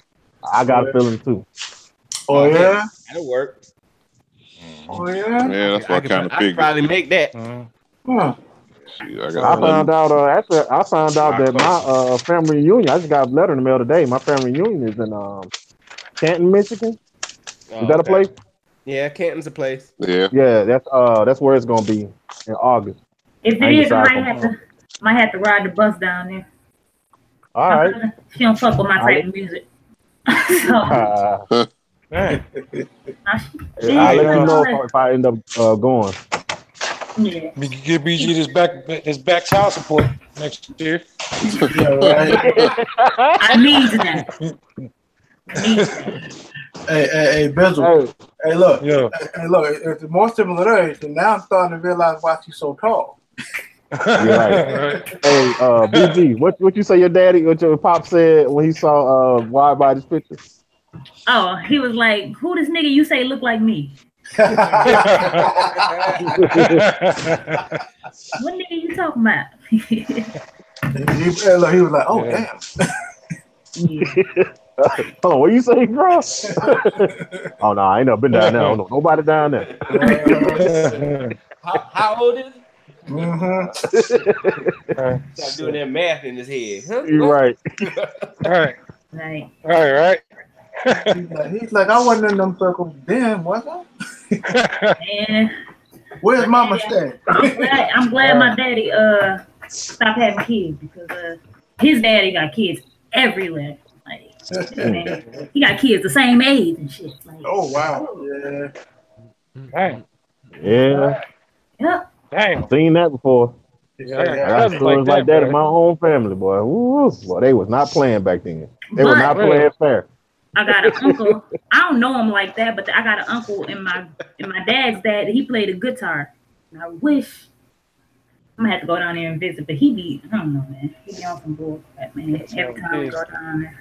Niggas was spraying and praying back then. I like that one. Dude, my great grandma, how many? He had 12 kids. Woo! Yeah, that's my grandma had 12 kids. Yeah, my grandma had 12. My grandma had 12 too. Wow. 13 actually. One died. It's stillborn. Yeah. 13. Yeah. Yep. They wasn't watching much TV. So when I was little, I used to be scared to go to my grandma's house. All my crazy ass uncles up there. Got that fighting in the front yard and shit. Yep. I gotta love those days. Yeah. And you gotta go home back on Louisiana. You gotta be scared. I remember I moved there. I stayed there a year before I moved here. And my cousin said, "Man, if you run into a fee, let us know first, man. You might be messing with your cousin." Yeah. I didn't listen. Say, I told you, cuz you gotta let us know. That's you. I was like, my second cousin or something, bro. I ain't know. Man, yeah, time to move. Yeah. I think they're trying to cock block or something in my action. I was like, listen. Man. But sometimes I feel bad because my kids will never be able to experience some shit like that, like having all those uncles and aunts and shit in the same place, and the shit that comes out of their mouth. Yeah. Right. I'm used to that shit. My kids don't know nothing about that life. My auntie, you know, she drink a lot, but The other day, she called me and my cousin lame. She said, "Get y'all lame asses off from over here." I'm like, "Where you find?" You got uncles that still drink malt liquor? Who? I do. My uncle still drink malt liquor. Oh, shit, all No. mine do. English. Shit, all mine do. Mm-mm.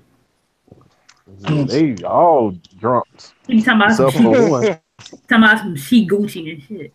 Like I'm I can't Gucci. even remember the last time. Got that liquor. They got that liquor fragrance on them, even if they don't be drinking. Still smell like liquor. My uncle Billy, we call him his name is everybody call him Fly. Mm-hmm. This dude missed this calling, man. He could have been a comedian, man. I'm telling you. I know everybody got that one uncle that's funny as shit, man. Like just off the cuff. Like, dude, you missed your calling, man. You blow on stage somewhere. Mm-hmm. How you roll? Last time I was at home, he was teaching me about dog water. He's like, yeah, when I was coming, I should give him that dog water. I'm like, what the hell is dog water? Dog water. Then we explained what it was. Funny, Like, hey, y'all, I'll tell you after dark. Hey, when y'all go out tonight, C&D dumpster, there's some pallets next to it. Let's go ahead and throw those in too. Everything is empty out here. What's up, DJ Rec? I will. Jamari. What did you say, what, buddy? Thanks. Let me jump in the chat. He talking to somebody. Oh, he talking to somebody. DJ Rack, what's good? To the people. Good. Did y'all talk about the rhythm roulette? I have not even watched the rhythm roulette since that really bad one a few weeks back. I watched it today. I watched it. I don't even remember what happened. But go ahead. They went through about like 3 beats. They went through all 3 records. I like the second one the best. The third one was like they tried to flip Super Freak. Oh yeah, that was that was. Last rhythm roulette I saw was Logic Bomb. That was dope. Oh. Excuse me, that was from scratch. Yeah. From scratch. I need to see a net maker from scratch, man. I need all the DMV comrades on that, man. What's up? One day. Let's go. Let's go. I'm gonna go back to my old sound. One day I'll get out of my own way and make that happen. Shoot. Get out of my own way. The funniest part about that. Yeah, right. Me too. If I was to do that, it would be interesting because I would probably just use the record for individual sounds, not the actual sample. Oh, that's the beauty of it. Yep. I would never try that. I wouldn't even never touch that Rick James sample because just played. You Knots. I heard Knots flip it. Oh my God. Yeah, not. Woo. Come on now. Knots is a whole different story. He's a freaking alien. I never heard Knots. Let me see. I haven't heard anything that he can't flip for real. Exactly. For real. He did the whole Coming to America soundtrack, basically. I wonder how fast. I wonder, does he work fast, or does he take, like, does he struggle with it? He probably. It probably. I think probably a decent amount of time, but I mean, he's not like doing crazy chops on stuff for the most part. Mm-hmm. He knows what he wants. He gets the dope parts. Right. He has his standard bass sound and bass I like his together. bass sound. And man, he ready to go. Probably just figure out some drums and bam, that's it. Yep. He probably another dude that use a simple bass, probably like the sine wave or something off a Massive or something like that. Yeah, right. Go pass the shit out of it. Yo, send me some Massive files too. I need some Oh, I got 8,000 of those. Preset. You know my email address again? Yeah, I got y'all. I didn't know y'all wanted that shit. I got hey, shit. look, I ain't got Massive. I take the sound. I need a nice bass sound. I need to go through program your own shit. BG. Yeah, I did some of them. I programmed. Hey, look, she ain't trying to do all that. Do they come in wave files? Do all that work. No, I did. I programmed some. I went to YouTube and looked at it. Send me all the wave files. I files. programmed some. I programmed a couple of Massive. A couple of years ago. Well, not massive. I think the easiest thing to program is Monarch. You got Monarch. I need to know that, yeah. That- Principal. no. The principal is here. Because it's just a mini Moog. So Hey, hold up, man. The principal just walked in. What's up, man? What's up, black people? What up, guys? Hey, what's up, man? What's happening? Hold up. Late Pass Records. I heard you talking shit. Uh-oh. what was I talking about shit about now? What particular shit are you referring to? Where the fuck Gadget at? Where his monkey ass at? And I quote. Well, where were you, nigga?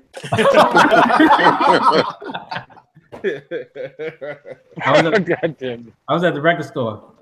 Well, that's You find it? You find some dope shit, Gadget? Yeah. Yep. E digging, here we come. When you win, we win.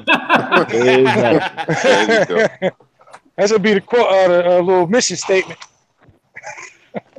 Matter of fact, like maybe I have to do a count, but I know at least 4 of them records on the new joint is from E digging. Damn. Hey, that's what's up. Oh, I said I copy a record, man. Shit. Maybe 5. Damn, Dixon. Oh yeah, I be over E digging now. I mess around over there. Hill Prop was playing some beats tonight at the record store. This man, Hill Prop shit is crazy. Man. He don't have a lot of projects out, do he? Huh? He don't have a lot of projects. You got some stuff on Bandcamp? I thought he did. Bandcamp, but it's been a few years. That's what I'm saying. I bought his he don't have a lot of projects out. I bought his SP1200 project not too long ago. Okay. And he's been producing for years. Yeah. I had talked to him about putting something out on Late Pass, but we'll see what happens. All right, you tell me what your office hours were? I want to hear the I Want My Daddy's Records project. Yeah, it's on Bandcamp. Oh, that's the one that's on Bandcamp? Yeah. I'm looking at his Bandcamp page now. The last time he put something out was he put out the SP1200 Dreams, and that was September 7th, 2014. So he Yeah, that's what I got. Since 2014. Yeah. My daddy put this right here. I remember when he dropped it. Like 15 something. Yeah. Yeah, I know my daddy's records was 2013. He be on the demand. We gotta get that nigga and get that nigga in line. So Jay Dad's Bishop, over here messing up my dates and shit. Jay Bishop, are you coming to San Francisco? No, I'm not Montreal, man, Montreal. That maker? I'm going to Montreal, man. But I pray tell hear a rumor that if the next one is in Detroit, I would definitely be there. Okay. I was talking to Hill Prop today. Hill Prop wants to do Portland. Portland. Who we know in Portland? I mean, I've been to Portland, but There's a hell of indie scene out there. Portland has the most record stores than any city in the United States. Yeah, I believe that. No, the West Coast trip. Hey, look, it's got a hell of a cassette scene out there too. Man. Yeah, but who we know out there? I mean, we know RTO and he Jason to San Fran. Who we know in Portland? Nobody. Exactly. You think that's the? Oh, okay. We'll know each other. Let me see. Hey, but I knew we was going to Montreal next year. Around after dark. Right. I don't know. So some people got criminal records and can't cross the border. So I don't know. You gonna be on after dark, Gadget? Huh? You gonna be around a while after dark? Yeah. Okay. We'll talk. That late entry might happen for real. Oh yeah. Yeah. No bullshit. And pause on that. Right.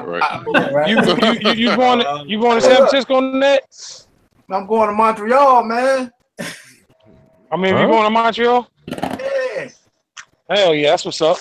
Hey, man, Hell you know, yeah. Oh, that's what's up, bro. That's breaking news, that man. That's what I said. That's what's up. If I do, it'd be a late entry. I got to stop saying that. Yeah, come on. All right, I gotta get it right. Man, I can't wait.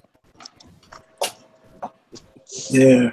I was telling the message, I'm like, you know what? I had to remind myself why we picked San Fran. Damn it. Party controller. Does Montreal have any dope record stores though? Yeah. We'll take you I after I mean, dark. I'm down to go wherever everybody want. I don't care. I want to travel. Big It don't Word matter. skip that shit. Yeah. Breaststroke. We get there. All they got is Sam Goody. Awesome. Last Sam Good. I almost shed a tear. I tell you right Yeah, now. I'm not. I said you gotta do an awesome job up there. I tell y'all niggas Yes. right now, keep St. If it's a Louis at problem, the skip end of the over. list because Don't let it stop you. it ain't but one record store out here. And fuck it then. It's Oh cursed. yeah. They Yeah. closed all Probably them shit. fucked up. I'm gonna be surprised. Skip over. Don't worry about that. I'm real proud of you, Wow, right? giving pep talks. You can always come to the D. You guys did, yo. You guys did good work. I still hate I missed the one in the It was DMV, good. man. Oh, you man. Yeah, it was dope. Hey, Man, did make I that missed one. all of them. Missing all of them. You know what? I want to go to Detroit, but I would assume all those record spots have been hit and fucking raped. Dry it up. Nah, you be surprised. For a fact. You'd be surprised. It depends. Yeah, it depends, and it depends on like in Detroit proper. You probably ain't gonna find shit, but you start going out to the suburbs, you can find some shit. Uh-huh. What about the I think Detroit would be a dope trip. them Goodwills? They might have some dope stuff in them. It'd be an interesting trip. Hey, Say yo, the least. It would. Find the city that got the I most mean- Goodwill Salvation Army. It would be interesting. Well, Yes, definitely. Hey, I didn't think about that. They got a lot of those out here. Or New York City shit. I'm down. Let's go home, baby. I don't know about New Man. York. We'll do like we did last year. We'll figure it out when we get to Montreal. there you go. Yeah, exactly. Exactly. I was saying, I felt like I was on Scooby Doo. Chicago. I was when we first started, now that some more of y'all here, when we first started, I was talking about the Quelly Chris and Jean Grey record, Incredible record. I want to hear that. So I want to hear that. which is it's an art house record almost. It is. It's a concept record. It's satirical to a point. But what we were talking about was, can you make a record like that anymore? Can you make a De La Soul is Dead? I mean, not without the samples and stuff, but can you make that kind of?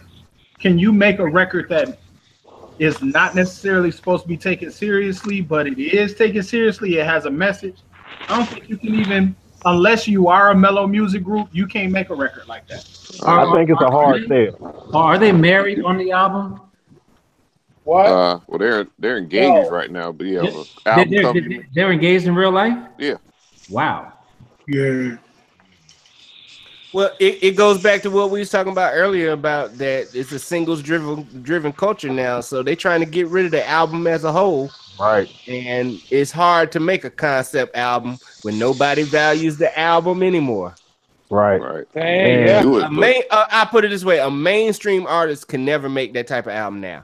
No. So, Never again. Or at least for. but I'll say this though: the industry, the industry was there before, where it was just a singles-driven market. Nobody was buying albums. I forgot what decade and what part of what decade it was, but we've been here Shit. before. But the difference is the internet 97. completely changed the game. Mm-hmm. I was Completely. single crazy in 97.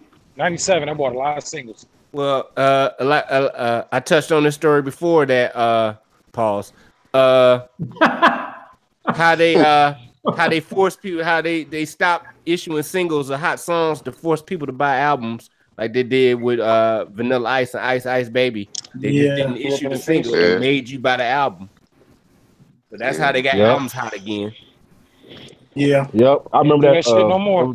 But if I you mean, were Kendrick does it though. but if you were a Kendrick DJ, close. you knew where to get the white labels. Yeah. Yeah. I mean, they still issued singles as 12 inches, but the average consumer wasn't buying 12 inches.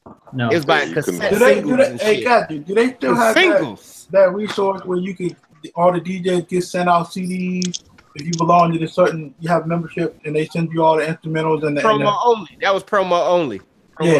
Yeah. At the club I worked at, we had promo only. I'm in a digital DJ pool right now for when I do like the young shit. Yeah. Well, you pretty You much you get any singles? Yeah. Digitally or like you get the new shit, you get the acapellas, you get the instrumentals. Yeah. Yeah, my brother was in one of those record pools. I'm starting to go. I know it's probably the entertainment we're talking about. I got a little lick on some multi-track shit, man. I'm starting to really trying to figure out how to use them in production. This dude got everything. Multi-tracks on Look, those I'm songs. gonna tell you my email again after dark. You want some? I got the 24 karat magic multi-track. Well, I don't turn down no music, man. But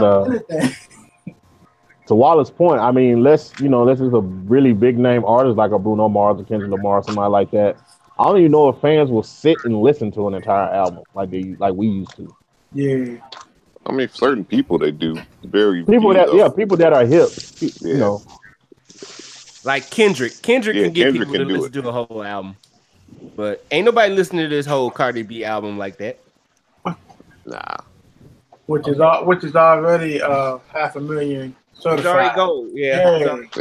Damn. Streaming, right? Not sales. Not download sales. Like I said, the one thing I give Cardi is she's convincing.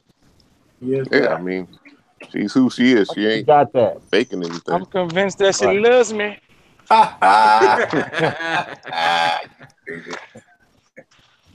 Yeah, being easy on the eyes don't hurt either.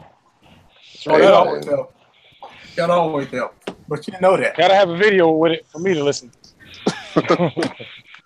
I'm looking at this new picture of Jules Santana. He must have no upper teeth because I was seeing the same thing. You heard what Cameron said? Cameron put him out there, say he had a rope with touching addiction. Yeah. Cameron did say that he was popping pills. He said he started messing with him because he had like 100 Hawaiian cups already pre-made in the studio. Cameron says, "Nope, loopy. I'm going. Goodbye." Hey, I ain't want to talk about his teeth though, Gadget. I think BS Filter just posted a address to a record pool and the phone number if anybody interested. Okay, yeah, I see what you mean. There you go. Bookity boop. Good looking out, BS. Computer. Yo, how are you in your early 30s and you lose all your uppers? Yeah. That codeine, that's that syrup and all Hey, that. man. That syrup is addicting. Black don't crack. So Black don't crack unless you're doing crack. Have no teeth either. Who? Lil Wayne. I don't know. I'm gonna send you a pause on that journey. Send you a pause. They got money though, so you can probably get some new ones. Black don't crack unless you're doing crack, drinking number yak. I knew his teeth look funny, but I ain't gonna say nothing. Wow. Hey, just imagine how big you look now. Hey, I put it in the lounge spot. Look at the picture. you can't have it caught out that he had to get some false teeth immediately. Hey. Oh well. I mean, that's his own fault, I guess. Get on your grind like clockwork. Props to Cardi B, because as soon as she got some money, she got her teeth fixed. Yep, and she let you know that too. No time. Hey, and don't care. Well, you know one thing I suspect about Joel's? Joel's used to pay for his own videos and shit. Yo, he was really a grinder, man. Back when he was, first getting started. He would put his money up. Man. Dude had a good business sense. You know who I respected more? Jim Jones, because he shot his own video. Yeah, Jimmy's a hustler, man. Hey, look, can't take that away from him. People start handing. I respect him, cat. Word up. I respected the movement, and I respected him more. I started appreciating more after the fact.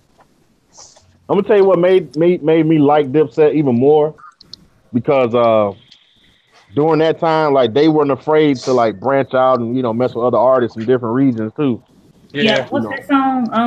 Matter of fact, they were the first ones. Yep, they remade that. They remade About It. They you know, I'm not a Gucci Man fan, but I thought it was cool that they worked with him before he got hot. You know, You don't like for everybody. I'm I'm cool. straight. Oh, have any of y'all watched the Jay-Z interview on David Letterman's show on Netflix? I Not heard yet. about it though. I watched it last night. I mean, it's nothing really revolutionary or revelatory about the interview. It's kind of decent. But Cheating on Bay. they do this little side part where they go to Rick Rubin's house and go to his studio. Man, let me tell you, Rick Rubin's studio shit is nice. Oh, I bet.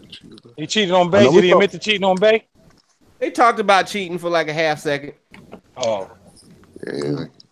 Because David Letterman was talking about he went through the same thing. He had a cheating incident, so they kind of talked regular about business, that. putaways, et cetera, et cetera. Cool. Yeah. Yeah, but his wife ain't Beyonce though.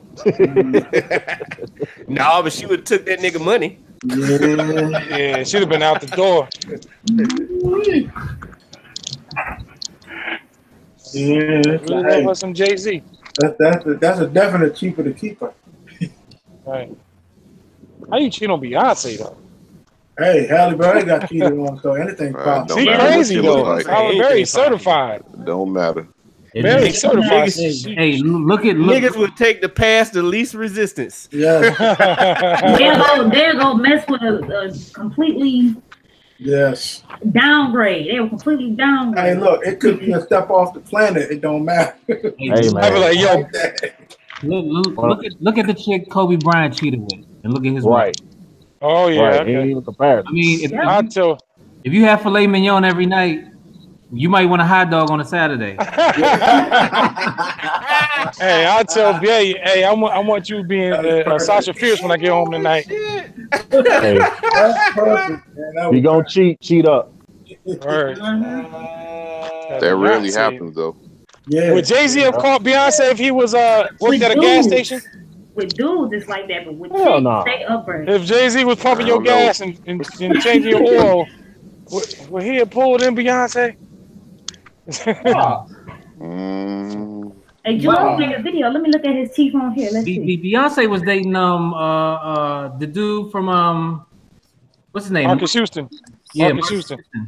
Yeah. Oh, Batman. He the one trained her. Even higher than race. And Man, nobody want no damn Marcus and she was trying to get with Nas. Wait. Beyonce was dating Marcus Houston? Man, that yeah. ain't even. I don't even. That's old news. Man, if you was Marcus Houston now, how the fuck would you feel? Beyonce was dating Marcus Houston, and the dark skinned chick from Destiny Child was dating one of the Jagged Edge. Oh, Kelly Rowland. You gotta be sick to the motherfucker. You gotta be sick. Latoya Luckett was dating Slim Thug. Yeah, Wow. Well, Beyonce. Man, I used to be your sister, and now I was dating Beyonce. I done fucked it all up. No, who really messed it up was her high school sweetheart. That's who messed I had it him up. first. yeah. Oh shit! High school sweetheart. I'm gonna be laughing about that shit all day. God damn! Man, you leave Batman alone, man. Hey man, Trying to back Nigga, you used to be an IMX. Yeah. hey man. Like Bow Wow. Hold up. Leave Immature alone. They gave me a great record recently. I word. will never lie to you.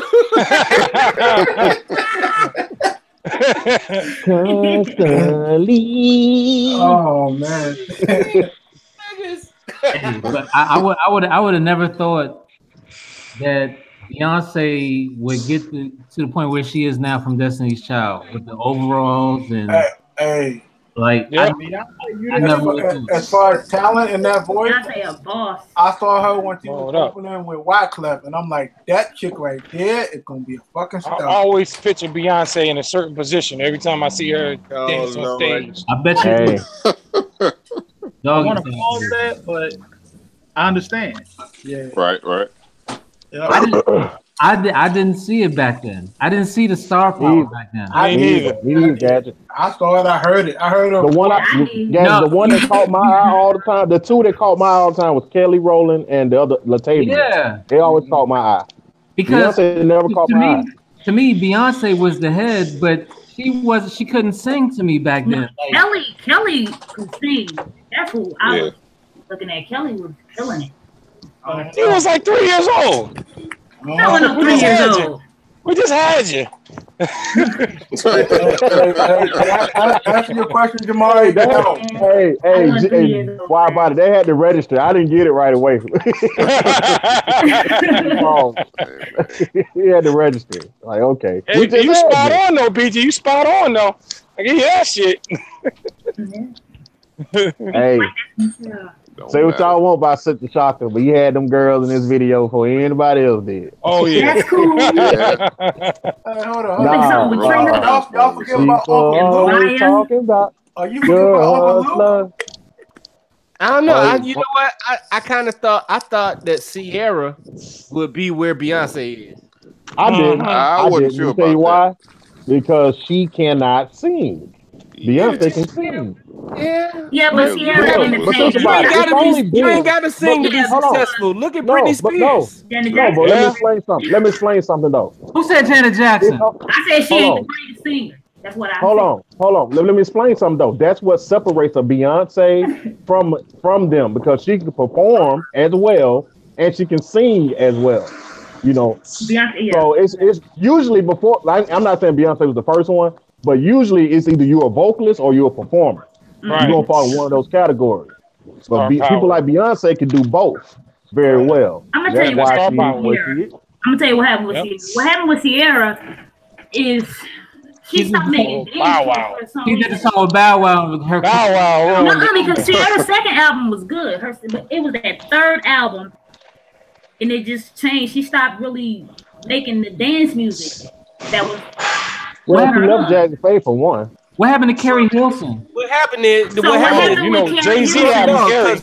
No, that Crunk died, and she couldn't adjust after Crunk died. Cause when that Lil Jon sound went out the window, she ain't had nowhere else to she go. Was working with Missy. Yeah, she should have kept working. But she still had some hits after that. She had a hit with Polo the Don. She had one hit with Polo the Don after that. That was dope. She pitted Timbaland and Jay-Z against each other. Timbaland didn't want to lose that relationship with Jay-Z, and Carrie was talking shit about Beyonce. Yeah, I knew that. Cut her ass off. Let me tell you how I know. Hey, let me tell you how I know. Timberlake, and that shit didn't blow up. I said, "Well, it's over for you." Let me tell y'all something. This is breaking news. Let me tell you how I know it's over for Carrie Hilson. Because Carrie Hilson will be here at the Ambassador down the street from my house next week. Oh damn! But she got them songwriter credits though. $5 to $10 to get up in there. How many capacity? What's capacity? I'm dead. It's her and Keisha Cole. So both of their careers. Oh damn! Well, is she just a contest? No, they performing, but it's a small venue, man. And that's how I know, like, when somebody fell off when they gonna start performing at the Ambassador here, because all the big names they perform at Schaefer's Arena, the pageant places like that. You know, them are arenas. She should have kept her relationship. Trade Arena. So this is like perform at Ambassador. Pretty much. Too many relationships. I stopped liking Keisha after the third album. That's a hell of a concert bill right there. Y'all want to know what the Ambassador used to be? A funeral home. Oh shit! Oh my God! No. Hey, and it's right next to the post office. Damn. Now, I mean, they put up. Look. I don't want to trash the Ambassador because they do put on good shows. It's just that tells me what an artist is. Right. Because I saw Glenn Jones down there, man. He tore the house up, man. Right. He tore it up. But it's a stepping stone up opposed to on your way down. Right. I mean, they pretty much one step away from being on one of them goddamn Chitlin Circuit ass plays and shit. Like Mama, I want to sing part 5 and shit. All right, Sierra, I think Sierra should just go ahead and be a model. I mean, that's I ain't gonna shade Carrie Hilson too much because my sister teaches at my sister's a counselor at her old high school, and she always come back for the kids and shit. Okay. I mean, she's doing all right though. What do y'all think of R. Kelly as a producer? He's one of the greatest of all time to me as a producer. Great. But as a man, he's one of the worst people to ever walk this earth. He's a talented pervert, man. That nigga is sick. I do not. Oh my God. Hey, look. As a chord player, Gadget, shit. Hey, he's one of the best. Yeah. But We put some track together. That's Good. Hey, look, we're talking about. Yep. Hey, look. No wonder he came out with "Trapped in the Closet." He really meant "Trapped in the Basement." Yeah. man, R. Kelly has outdone himself now. And it's so sad, man, because he could have been like, you know, So, that dude. arguably up there with the best of the Yes. best. But he just Yep. ruined. He got a sex addiction. yep. Yeah. No, they ain't no sex addiction. No, They like he- little kids. Yeah, he likes Yeah. little kids. That's bad. his addiction. Yeah. Mm-mm. And he won't stop. That's crazy. No. Nope. You would thought he got off on that first one. He would have. Well, that's because he keep getting away with it. Mm-hmm. Yeah. He was Yeah. molested when he was younger. Keep getting the pass every Yeah. time.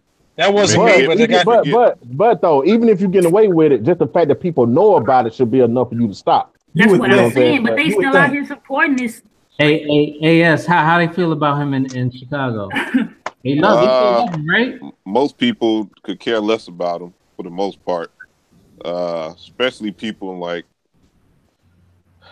in my age bracket and a little higher, because we've seen him around numerous times. Yep. So it's kind of like, But as you told me that story, that what the world knows now, y'all been knew about that. they knew that since I was in high school. It was in the 90s, like around the Aaliyah time. Mm. Yeah. Because you would see him around the high school. That's why Aaliyah left. And he was in my Never brother. came back. He went to high school with my older brother. We Mm. went to the same high school. So I knew, I was like, wait a minute, what are you doing there? Because he's been graduated, 5-6 years before. Mm. Still hanging around with teenagers. Like you're ready. And But as a producer, though, Gad, yeah, he's just talking music production. For me, he's one of the people that would have been in my top 5 as R&B of all time. Yeah. Would have That was been. a fucking genius, man. Yeah. Yep. What y'all think about Brian McKnight? Because that nigga stay over here. That nigga coming back here again. word. That nigga done did about 15 shows over here since I've been here. Like, Brian goddamn, every McKnight- time I look up Brian McKnight here. Brian McKnight made Brian McKnight hasn't had a hit since One last cry. Nigga. It's like 2005 or something. Hey, like early 2000s. I was gonna say that Back at one. It's like Anytime. No, it Anytime. was another song. I can't remember. It was either anytime or back at one. One of Back them. in one, I think was his last hit. What's that song? But That'd be like, the I gotta give myself something. Go My ahead. thing is with Brian McKnight, I'm just not a fan of balladeers. I never have been. Like, you put on some fucking David Peaston or somebody like that, you gonna put me straight to sleep. This nigga said I'm David Peaston. God I had to think about and what it was for a Will second. Will Downing, nigga, I'm down. I'm done. Yeah, I remember Will Hey, Downing. hold up. Do not get Gay Bishop started again, man. Hey, I gotta have some drums, man. It gotta have some drums. Like, I cannot do them. Them hi-hat compositions. Oh, shit. Nigga said David Peaston. God damn. I'll be laughing about that shit the rest of the day, too. No, God. no kick drum or nothing. Right. This nigga Brian McKnight done put out 13 albums, yo, according to Wikipedia. I think the last one was Love He of put My out one Life. in 2017. Brian McKnight has 2 songs I can say I really like, and that's Anytime. I don't. I was okay on that. I only but, like it because he stole the Pause on the name, but keep it on the down low. I like that. I like Yeah, the that album was my shit. I had that in the basic training. One of That those and, CDs. He got another song on that same album called "Your Love Is Ooh." I like that. Your love is. Hold on. Actually, the last song was Find Myself in You. That's what I was talking about. I don't know if y'all remember that. Yeah, I remember It's that. from 05. No, 06. That's the last one I remember. And Brian Michael Cox did that. That was like 2005 or something, right? Regrets. 2006. Yeah, Never 6. knowing yet. But like I was gonna say though, with people like I that, remember that 'cause my dad used to play the hell out of it. I mean, if you think about it in the sense of hip hop, people go overseas for that throwback love. It's the same with R&B. Right. Oh, that nigga, Yeah, man. he over here all the time because that nigga can sell out over here. Right. Yeah. Where the money at? But well, see, the thing is, man, whether I like his music or not, he make quality music, and quality don't sell in the U.S. no more. Right. Whoop. Yeah. Damn That's shame. Truth. It was somebody I was about to ask y'all about. Y'all, what y'all think of Mike City? Who? Mike City. Mike He City is produced, tight. He did the Carl yeah, Thomas from joint. Philly. He did the Carl Thomas joint. I wish. I wish, yeah. Oh, okay, okay, okay. He from Philly. I think he did some. Didn't he do some Little Mo songs too? I think. He did a bunch of shit, man. Sunshine He did a Anderson. bunch. So what happened to Lil Brandy. Mo? Sunshine, Yeah, yeah, he did Sunshine Sunshine Anderson, Anderson. Let Oh, me he look did him up real one quick. He did a lot woman of shit. man for Day See what happened to Lil Anderson. Mo? Oh Shit. my god. He did Heard It All before. Yeah, that's God. That used to be the joint. Yeah, I Mike thought City. Lil Mo was gonna be special, man. That's not the dude you interviewed, is it? I No. used to be a huge Lil Mo fan. Is there? Superwoman, that was my joint. Yeah, I thought Little Mo was gonna blow up too, but Yeah. Man, this dude got a wow. Yeah, he got a lot of credits. Music Soul What Child. was my girl's name? God, what was her name? what about Tweet? Yeah, Oh, I like man. Tweet. Yeah, I love it. Yeah. She got this one song I really like a lot. Yeah, Let me her see. Let me latest run down. Let me album run is down dope, my. man. So y'all My did. Let me run down. my favorite joint from her. Let me run down Mike City. Channel Live in 2000. They did Carl Thomas, Dave Yep. Hollister, Usher 8701 album. He produced on that. He did Babyface, Yolanda Adams. Man, he produced a lot of people, man. Yeah. I mean, Hip Sound hop like a lot- and R&B. That sounds like a lot of checks coming in the mail for real. He did Dave Hollister's One Woman Man. I Yeah. love that song. my Love dad. that song. Let's I see can what sing that else. to my wife all the time. And it sounds like he used the same drums from the Carl Thomas record. Might have. Yeah. Probably did. Yeah. Brandy. Now you say that, Ain't yeah. broke, don't fix it. Yep.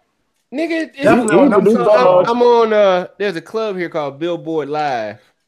That's where McKnight's gonna be. Johnny Gill is coming. These niggas' tickets is $130 for Johnny Gill. And they're gonna sell out. Probably. I would pay that to see Johnny Gill. You pay $130 just Not for Johnny Gill? $130. Yeah, Nigga, they paid less for that to see Nah. a whole new edition. Johnny. Nigga, I paid $25. First of all, Johnny Gill is a legend from DC. Yes, he is. Okay, I get that gadget because he's from where you from. But Let's discuss the term legend.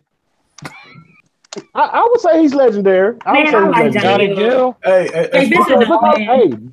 hey, Jay Bishop, Johnny Gill had a hit on the radio last year. Yeah. He had one of the top songs on the radio last year Yeah, he over had there. that song with that had the rest of New Edition on it. Yeah, I Yeah, know. that was a hit record. He had 3 albums before New Edition. Yeah, but nobody gives a fuck about them albums, Gadget. Hey, I like the album, man. Hold on. Nobody think he's a the only legend. thing you remember off them albums is I'm Half Crazy. No. But You know what? Or You know maybe, what? You know or maybe what? Perfect Combination. Maybe You know what? Perfect Combination. If Kashif was alive, the nigga would be touring. He have 2 people in the concert. Oh man, he can't. Oh, She- wow. he got you there, Nigga, Gadget. I still need some man. me too. Why you always gotta bring up Kashif? Like that's my pressure point and some shit. I know how to shut this nigga. Wow. Kashif. Yes, Gotta shut his ass a little bit. Hey, Yes, a little bit. how many people the Mac Band gonna have? Oh, wow. Nobody, nigga. Oh. Look, See? See, look, y'all Johnny start Gill, going Johnny for the Gill, song. About Uncle Sam, nigga.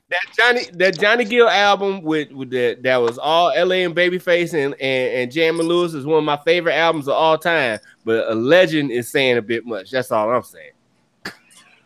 That's like calling Uncle Sam a legend. Hey, but Chuck for real, Brown is a DC legend. for I real, don't know if Johnny in Gill is no Chuck DMV, Brown. Johnny Gill is a legend.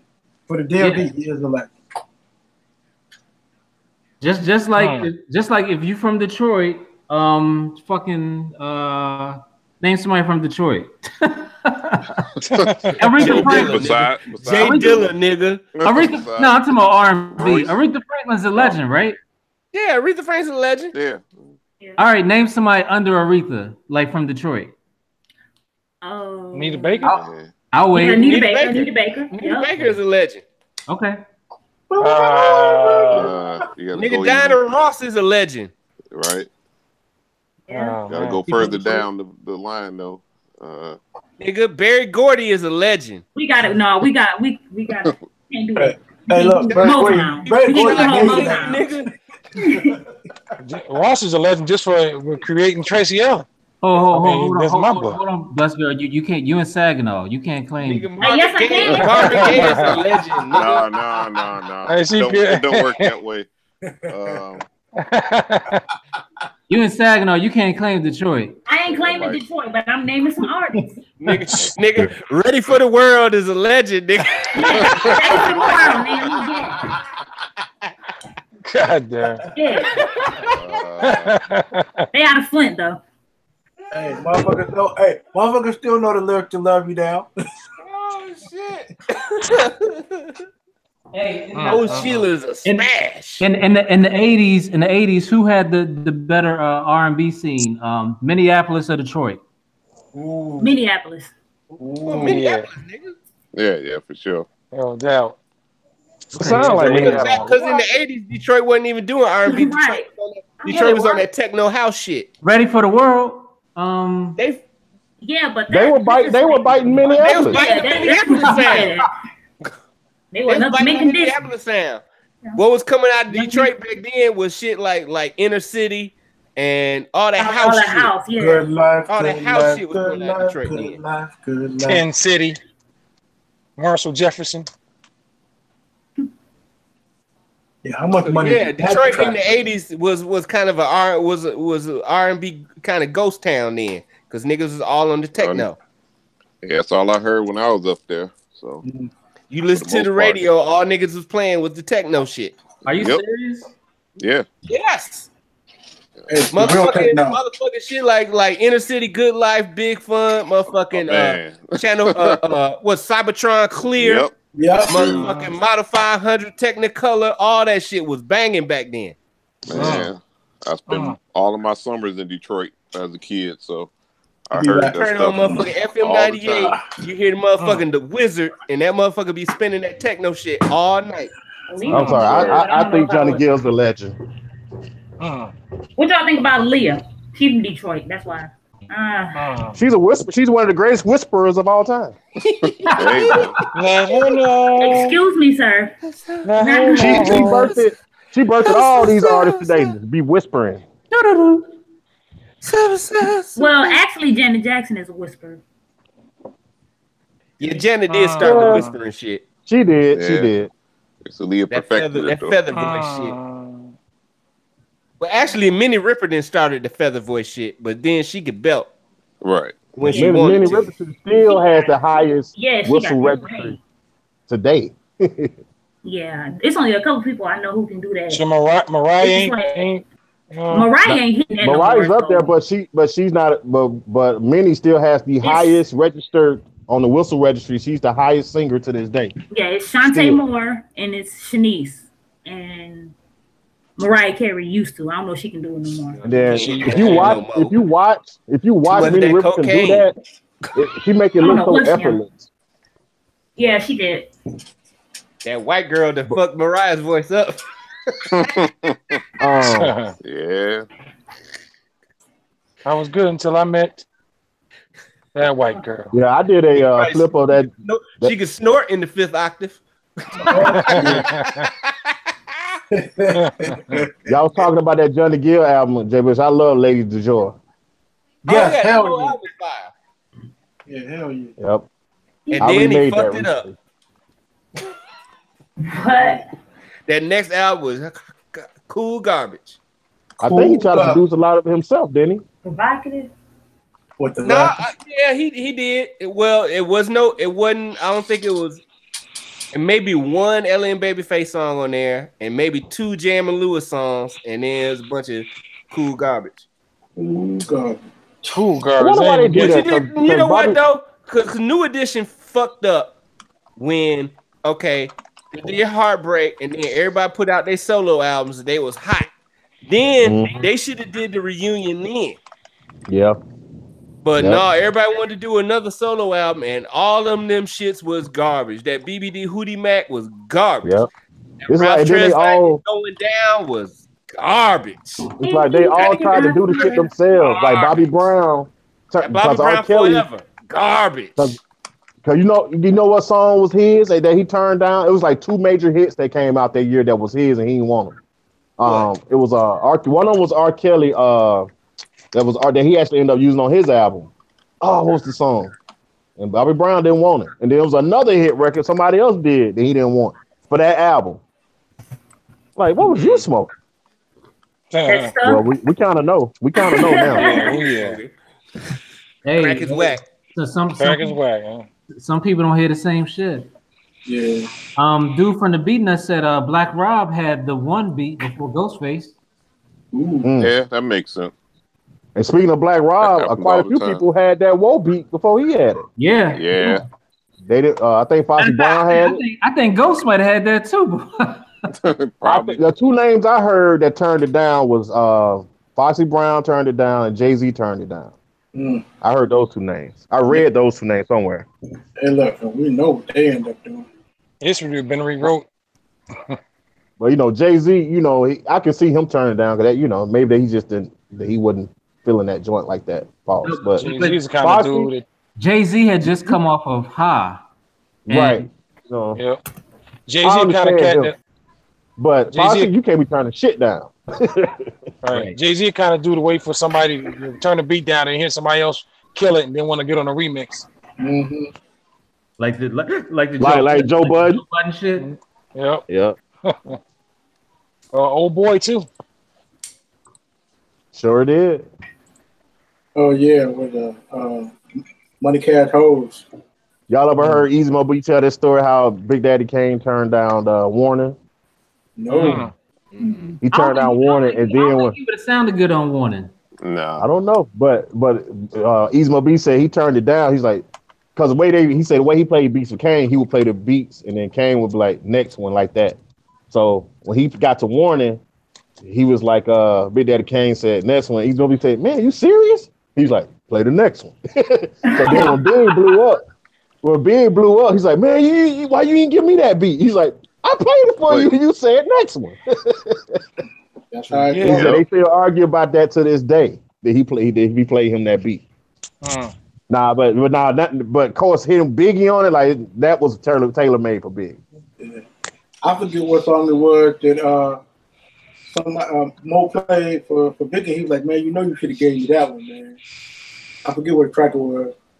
But Mo said It was that Tupac. It was off. I think it was either. Was it? It was something off the Thug Life album. I think. Okay. It was either something off the Thug Life album or something off of Me Against the World. I can't remember. It would have been Temptations or If I Die Tonight. If it was Me Against the World, but yeah, I saw that interview too. Hey, do y'all remember when Murder Inc. put out the Murderers album? Yep. Yeah. That shit was fire. If the song with Lil Mo, Somebody Go to Die Tonight, yo. That You know what, Gad? Yo. I liked Murder Inc., but I just did not like Ja Rule. my baby. Yeah. And that's crazy to say because he was a flagship artist, but I just did not like Ja Rule, but I liked everybody else. Yeah. That sing song stuff was And I was Done needs a lady. I got a cousin that sounds just like Ja Rule. What was the song with that they did with Case where he was doing the Stevie Wonder hook? Oh, with Bobby Brown. Living It Up. Yeah, living it up. Living it up. Go, man, like that. Yeah, that's what's the one with Bobby Brown? Doug Lovin. Yeah. When his lips was all fucked up. Yeah, that boy just. Like, hold on, man. I gotta hit this 8 ball. That's Stevie Wonder too. It was? Yeah. That knocks me off my feet. Mm-hmm. Mm-hmm. Yes, sir. Yes, sir. Ja Rule wanted to be Stevie. Whoever did that guitar rip licks was dope. That was Seven Aurelius. Yeah. Oh, yeah? Aurelius. Started out Rap A Lot Records and Scarface. He produced Mary Jane, all that shit. He just didn't get no credit. Mm. Damn. Cause I was watching that old Vlad interview with Maya. I didn't realize when Maya went independent, she was with Jay Prince. A minute now. Don't let Matt hear you talk about Maya. Why he like Maya? Nah, he disrespectful, man. She was one of those. She was one of those few that could sing and perform her ass off too. He called her catfish face. Just didn't have the hits. Okay. What'd you say, BG? He called her catfish face. If Johnny Gill is a DC legend, what's that make Genuine?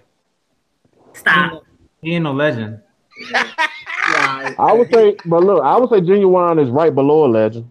He's a great. My fingers down to the bones.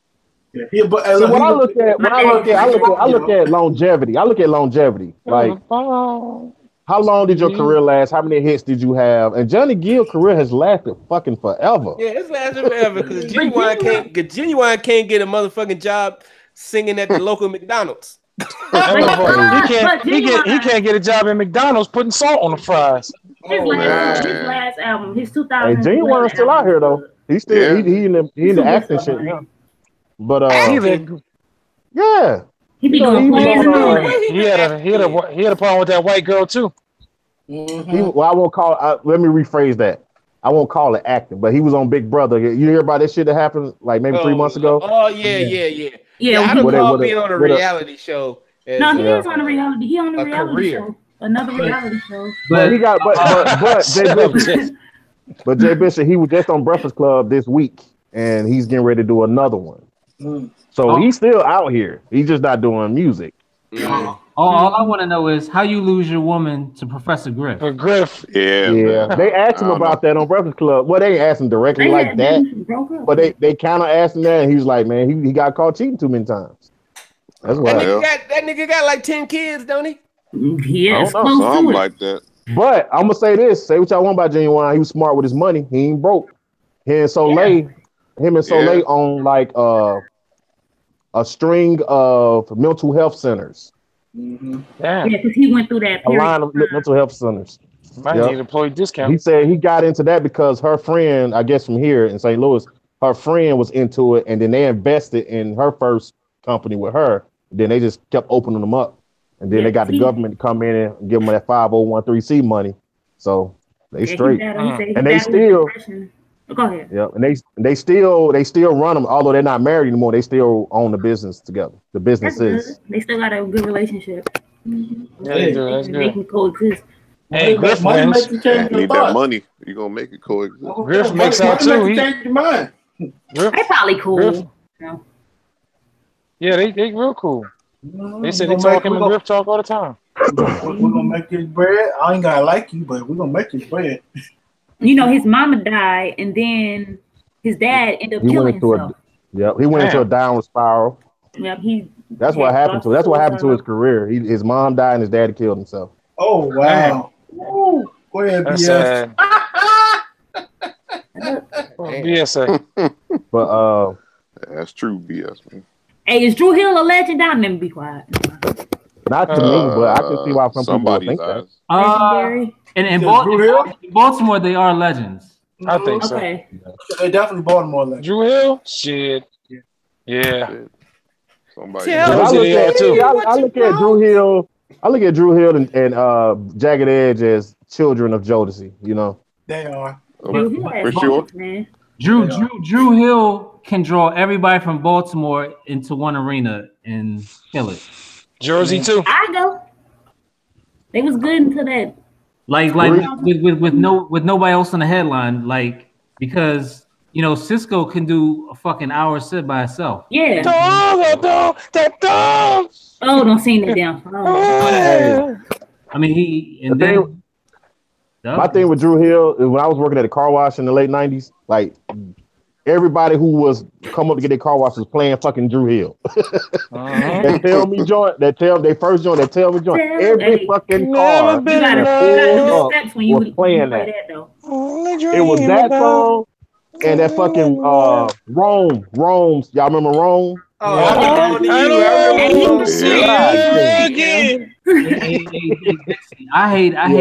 hated the fucking acapella song with the dudes from Howard. What the fuck was that? Shy. Oh my god! And I say that I could be the one and only. Like DC loved fucking Shy. Yeah, that song. That was a smash. But guys, I'll say this: I did get tired of that song though. Like I won't listen to it now. I don't like the acapella. I don't like the other version. The only good Shy song I like is the song with Jay-Z. That's it. What song? They had another song though. You didn't like Comforter? Yeah, my favorite song from them. Nah. They got a song that a remix that Marley Marl did with Jay-Z on it. I heard that. I It's got to remember be a that. later album. That was a dope song. But I'm gonna tell you who I like better than Shy though. I like To the Extreme better than Shy. Hey, they from DC, man. Yes. Up on the Roof, that was my shit, man. I still listen to that now. Terrible. That shit was terrible, man. Hey, H-Town was dope too, man. H-Town, that's Yeah, did you go to church as a kid? I was just asking because, but you know what, because like, I'm only asking that because like when I hear a song like that, it takes me back to gospel, like being in church and shit, being in the choir and shit, the way they were singing. And that's what I draw from when I hear that song. I didn't like To the Extreme, bro. Oh, okay, all right. I don't even know much from him. What about As Yet? That's baby. I ain't fuck with them. Right? I didn't fuck with no soft R&B at all. If you was soft, you trying to be funny? You trying to be funny, BG? As Yet. Hey, No, if you didn't have no drums in your shit, I was not listening. Remember the fucking dude from the Arsonist came on here and said I look like dude from As Yet? Yeah. He said you look like the dude from Rough Ends too.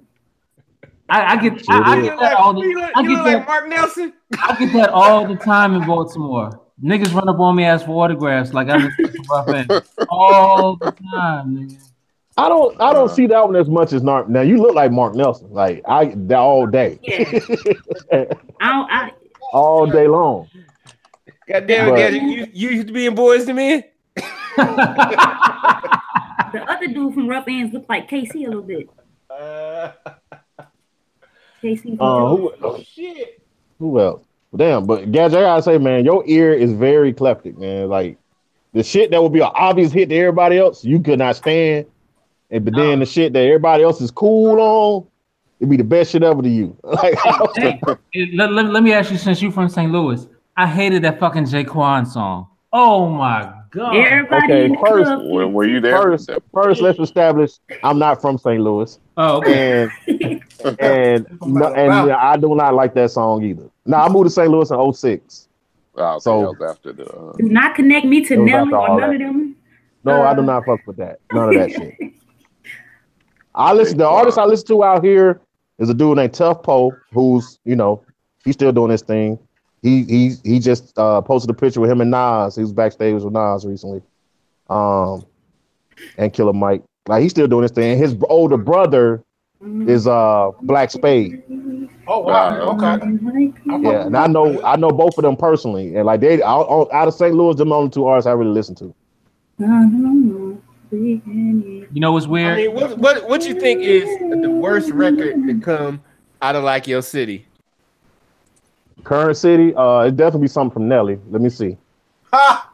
Damn, probably all of them. Hey, you like Pimp Juice? Yeah, I do like Pimp Juice. That's the one record I did kind of like mess with. Like, okay, I'll listen to this, but everything else, I wasn't fucking with it. You didn't like EA. No. At that time, that was my freshman year in college, I believe. I was listening to Dynasty heavy at that time. That's all I was playing. When I was DJing, Drop Down, Get Your Eagle On was the shit. Oh God, I hate that record. That song is terrible. Get your eagle on, guys. I was in middle school that came. Nah, let me tell y'all what made me know that I would never like Nelly. When my mom called me and said, "Hey, you heard this guy named Nelly?" I said, "Can you make him?" Oh, I said, "Yeah, it's over." When she like it, I know it's over. It was bad. I used to have a Nelly set at the club.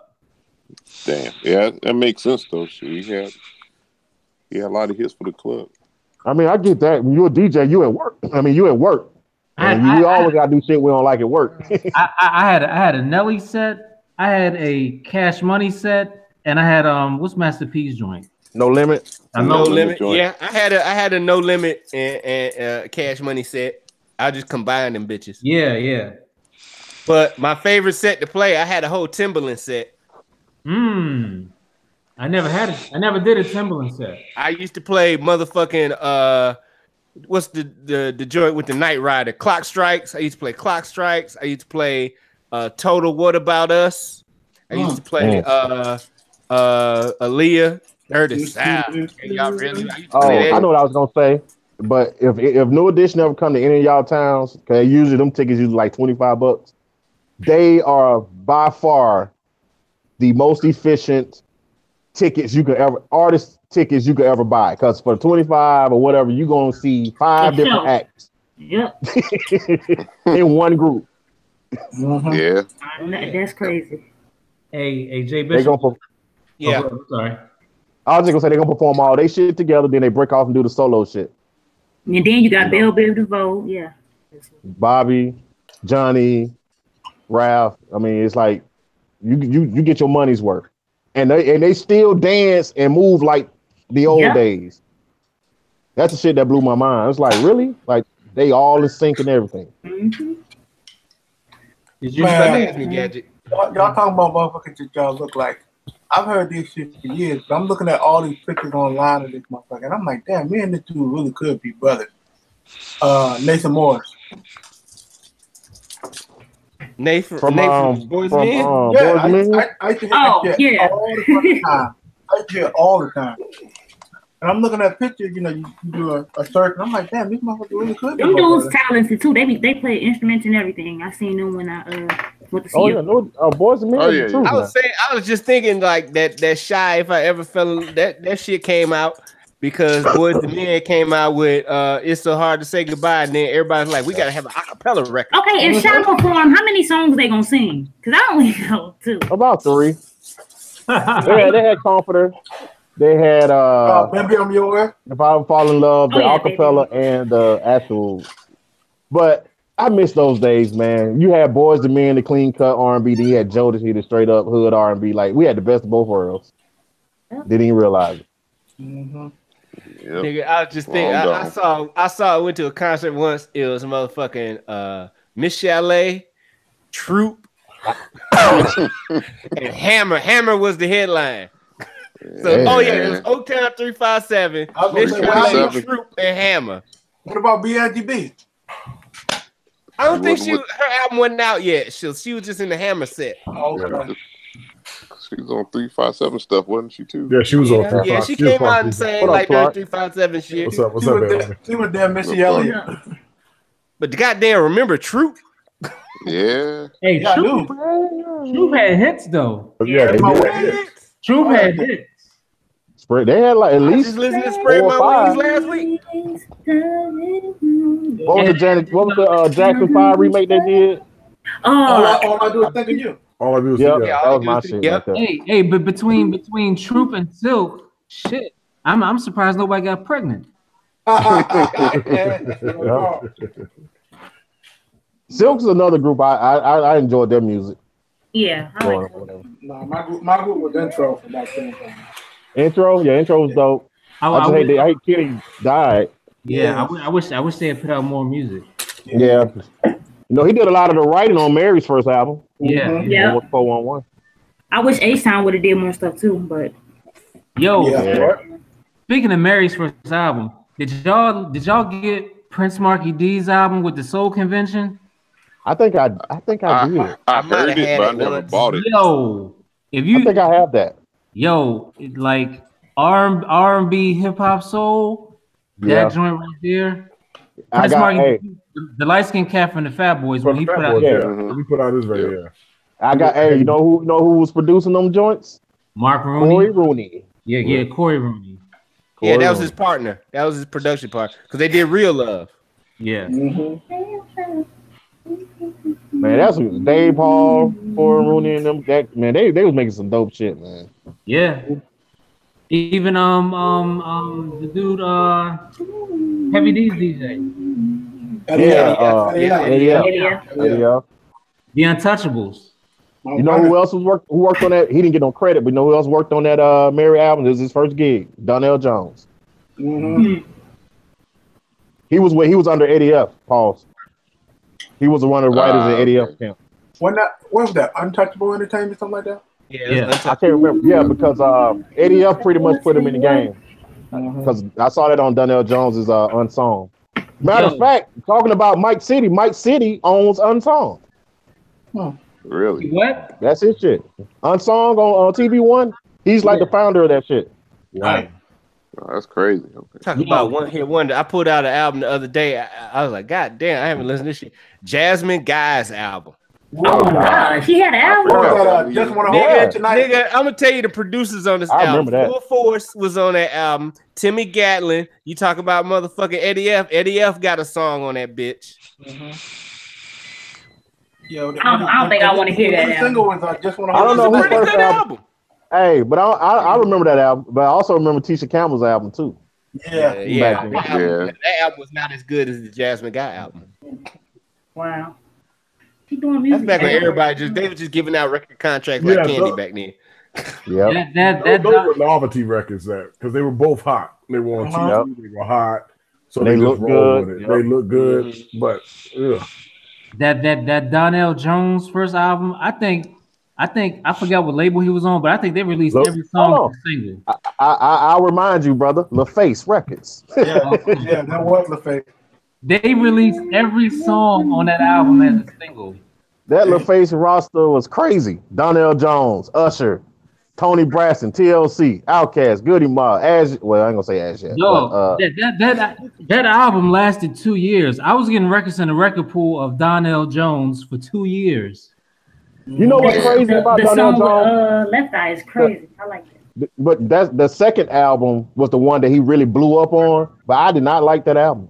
Is that the one with Jermaine Dupri on the first single? That's the one that had that guitar lead song that blew the fuck up, that won all the fucking awards and shit.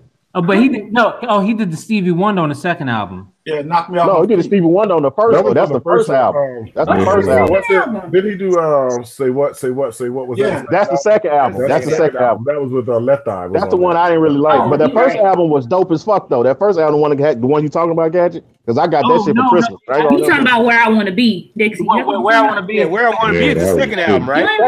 Second album. Yeah, Where I Want to Be. It was too soft compared to the first one. The first one had more of a the first one had more of a hip hop influence because the first single was something in the hood. I forgot how it goes. Something in the hood. Did you like the song with Left Eye? The remix for that, was cool. They sampled Zap. Oh, that was called. That was this is for my niggas in the hood. Yeah. Up to no good. Tell me how you really. It was all called Ordinary Day. Ordinary Chicago. Yeah. Ordinary Day. Yeah, Ordinary Day. It's just an Yep, that's it. Yeah. Ordinary Day. Yeah. And then the second album was the one that really he took off on that album because he had Where I Want to Be and Joint with Left Eye. I mean, it was a cool album. I just wasn't digging it like everybody else was. I was like, man, I like that hood shit he was doing on the first album. Yeah, well, you had to come correct on that one. Oh. Yeah. He can't have no sophomore jinx. Yeah. Do you think LaFace had the hottest R&B roster? They had Damian Dame too. Yeah, probably. They definitely sold more records than anybody. You think so? He from Chi-Town, right? Donnell Jones. Yeah, I know so, nigga. TLC and Tony Braxton. LaFace sold more than Bad Boy. Hell yeah, not even close. Let me explain. Bad Boy and Death Row artists. Hold on, who playing the music? Death Row and Bad Boy artists were going multi-platinum. Them LaFace artists were doing diamond. Tony Braxton. They were selling tens of millions of records. because they had a wider audience. Because they had niggas that fuck with rap and niggas who fuck with R&B. They had the machine. Usher, they was killing it. Okay. I mean, they had all the bases. They had all the bases covered. They had Usher for the young girls. They had motherfucking Tony Braxton for the older folk, and they had Outkast for the rap niggas. They had the whole. And Goody Mob. Hey, I know. I'm gonna run down their roster. I'm about to run down their roster. Hey, Dixie, this might sound blasphemous, but I didn't like Killer Mike I didn't like Killer Mike until the Run the Jewels shit. I didn't like him with Dennis. You know what? I'm not gonna knock you for that. You know why? Because I've always felt like Outkast never let him be him. Yeah, I give you that. Yeah, true. I really don't like Run the Jewels. I'm okay on the Run the Jewels shit, but if you go get the Killer Mike that was post Outkast Killer Mike that was in between the Run the Jewels shit, that shit was dope as fuck. He got like a 3-album trilogy called The Grind. Yeah. If you get that shit, man, that shit was dope as fuck. He was rhyming his ass off on that shit. And you can tell he was free. The reason I don't fuck with Run the Jewels is mostly the reason I fuck with Run the Jewels is mostly because I don't like LP's beats. You said you don't like LP's beats? Them shit sound stiff. This shit ain't got no swing. That nigga turned the swing totally off. Hey, hold on. What you saying? TK dance. 100%. But LP comes from what's the group he was in? What with Company Flow? Yeah, he was with Company Flow. If you listen to that shit, I mean, that was like super underground hip hop. Yeah, that shit. But he had the swing on his MPC. Then I don't know what happened. He turned that shit off because this shit sound quantitized like a motherfucker. Quantitized. Yeah, Gadget with Tony Braxton catalog in the '90s and TLC alone, they outsold Bad Boy and Death Row with just them two artists. Damn. Okay. All right. Then then Outkast, Goody Mob, and Usher, and Donnell Jones, they were just a bonus. But yeah, they was killing it.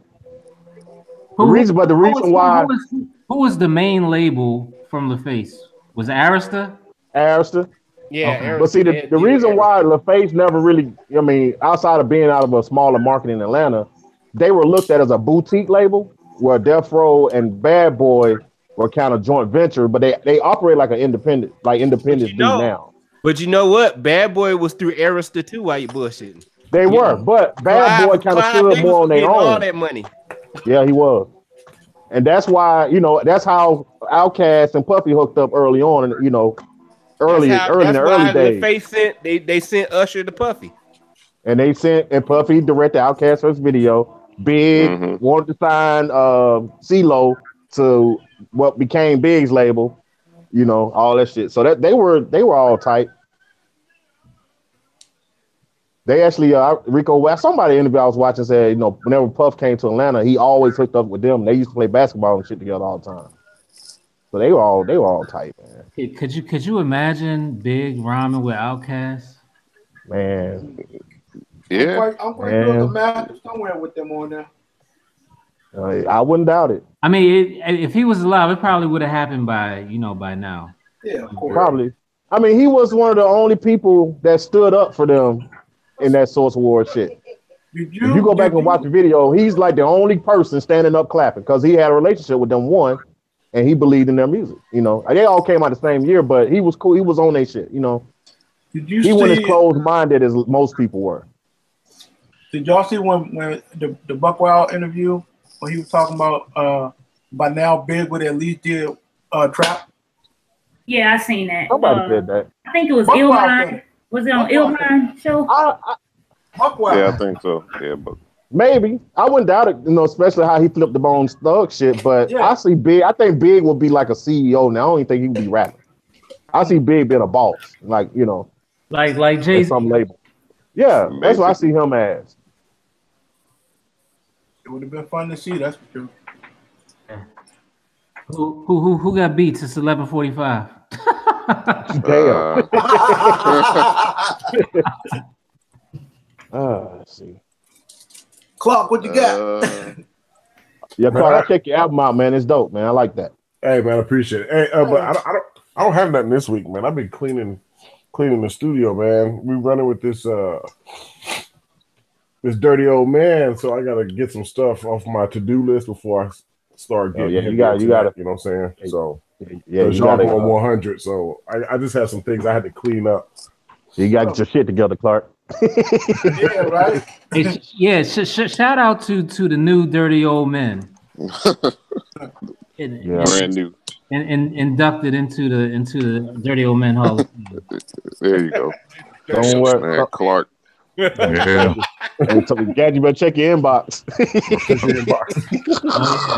I might be out. Yeah, we took a vote. Vote your ass out. I like to tell you we had a vote. And, damn right. Y'all stupid. It was close, guys. I can play something from the album. Y'all cool with that? Huh? Go ahead. I can play something from the album. Wait. Am I gonna get a copyright strike? No, I don't. I never do that. I never do that because I know I'm gonna promote. I know my late past recordings be. Yeah. So I already know I'm gonna promote through other people, so I never elect to do that copyright shit. You want to strike? Put some J Bishop shit on. Right away. This is one of the records that I pulled from edigging.com. Make sure y'all go fuck with that. Thank you. Ain't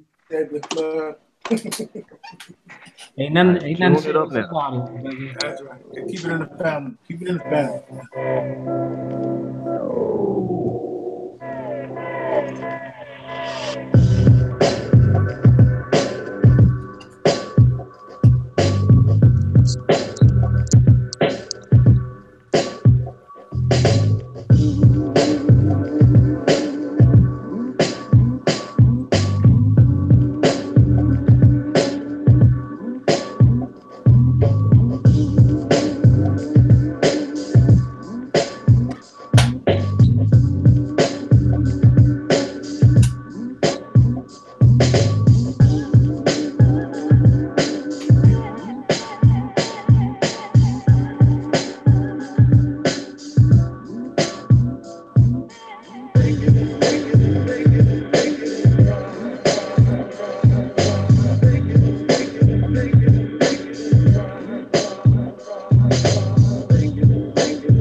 All right. Dope. That was dope. Appreciate Dope, sir. Dope album That, all the way. Dope as always. that gave me a few minutes to send my money. I appreciate it. No problem, brother. I can try to play something, but I don't know if you can hear the stuff. I just played that over.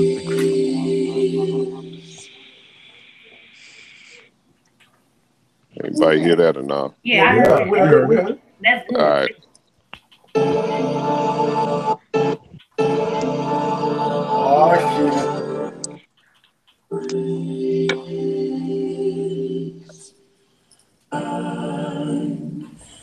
Oh,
All right. Yeah.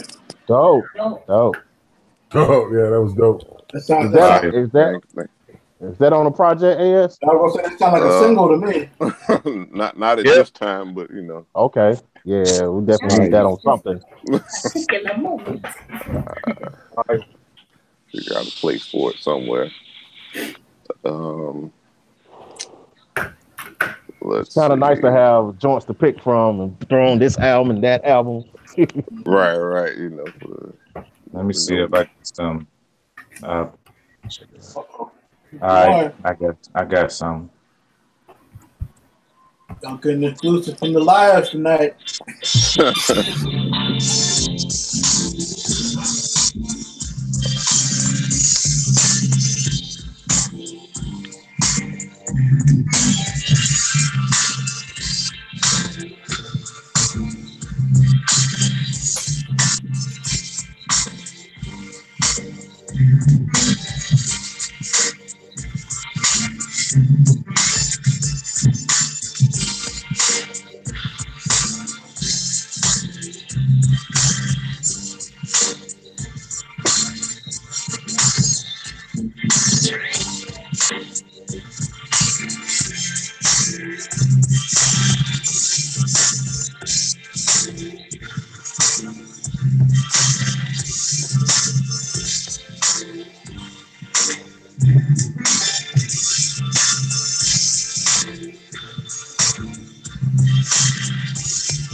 That's it. Yeah. I hear some of that MK3 effect stuff going on back there. Yeah, trying to utilize it. Back there. I ain't got nothing. Let's see. Do I got any? Oh shit. Oops.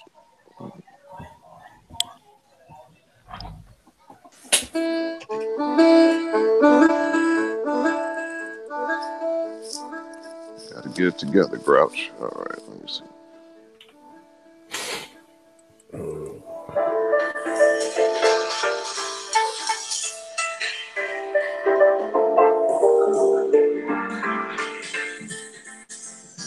Breakfast code. Breakfast code. Breakfast code is all black when I'm making the moves. Breakfast code. Breakfast code is all black when I'm making the moves. Breakfast code. Breakfast code is all black when I'm making the moves. Breakfast code. Breakfast code is all black when I'm making the moves.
Dope.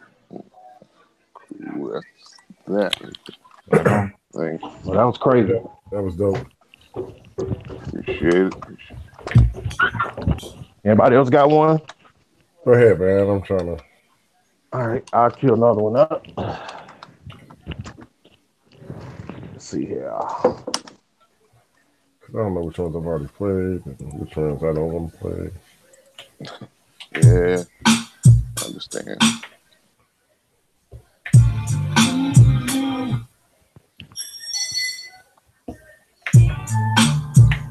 I think I played that. Why not, son?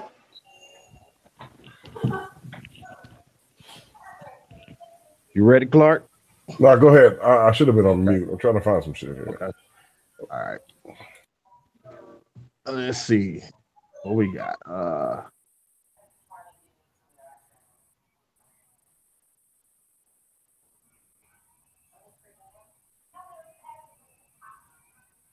Need no more guitar picking sitting around the shack music today, CJ. Okay. Looks like we got a surprise ass Alabama boy here. Get your fucking hands off me!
Nice.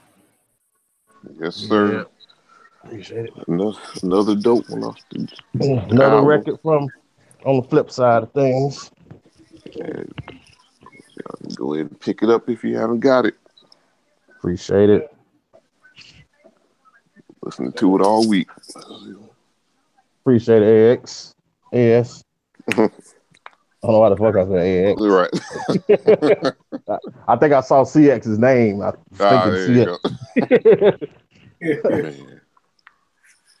What you did on that joint? So, I'm gonna give it a lesson later. BG, you say you had something, didn't you, BG? Well, BG always got something in the stash, but I guess, man. Right. Damn. Probably done surpassed me in the amount of beats in less years. All right, y'all. It's time to say goodnight to the chat. Good night, chat. Good night, chat. DJ Rex, BS, Jamari Mack. Good night, chat. Jeremy Odom. Who else is in there? Jeremy Odom, self-taught astronaut. Black Rain. I will create one. Hey. Yeah, shout out to him. He was on Wide Body's podcast Sunday. Yeah, he was Sunday. Yeah. Hey, dirty old man. Who else? BS Filter. Lounge Brown was chilling earlier. I think. I think we said Jeremy Odom. Where's Davenport at? Is it Man. Anita Baker concert tonight? And Taves is back in town. Oh shit. Okay. Oh well. Good night, Well, peace, everybody. Peace.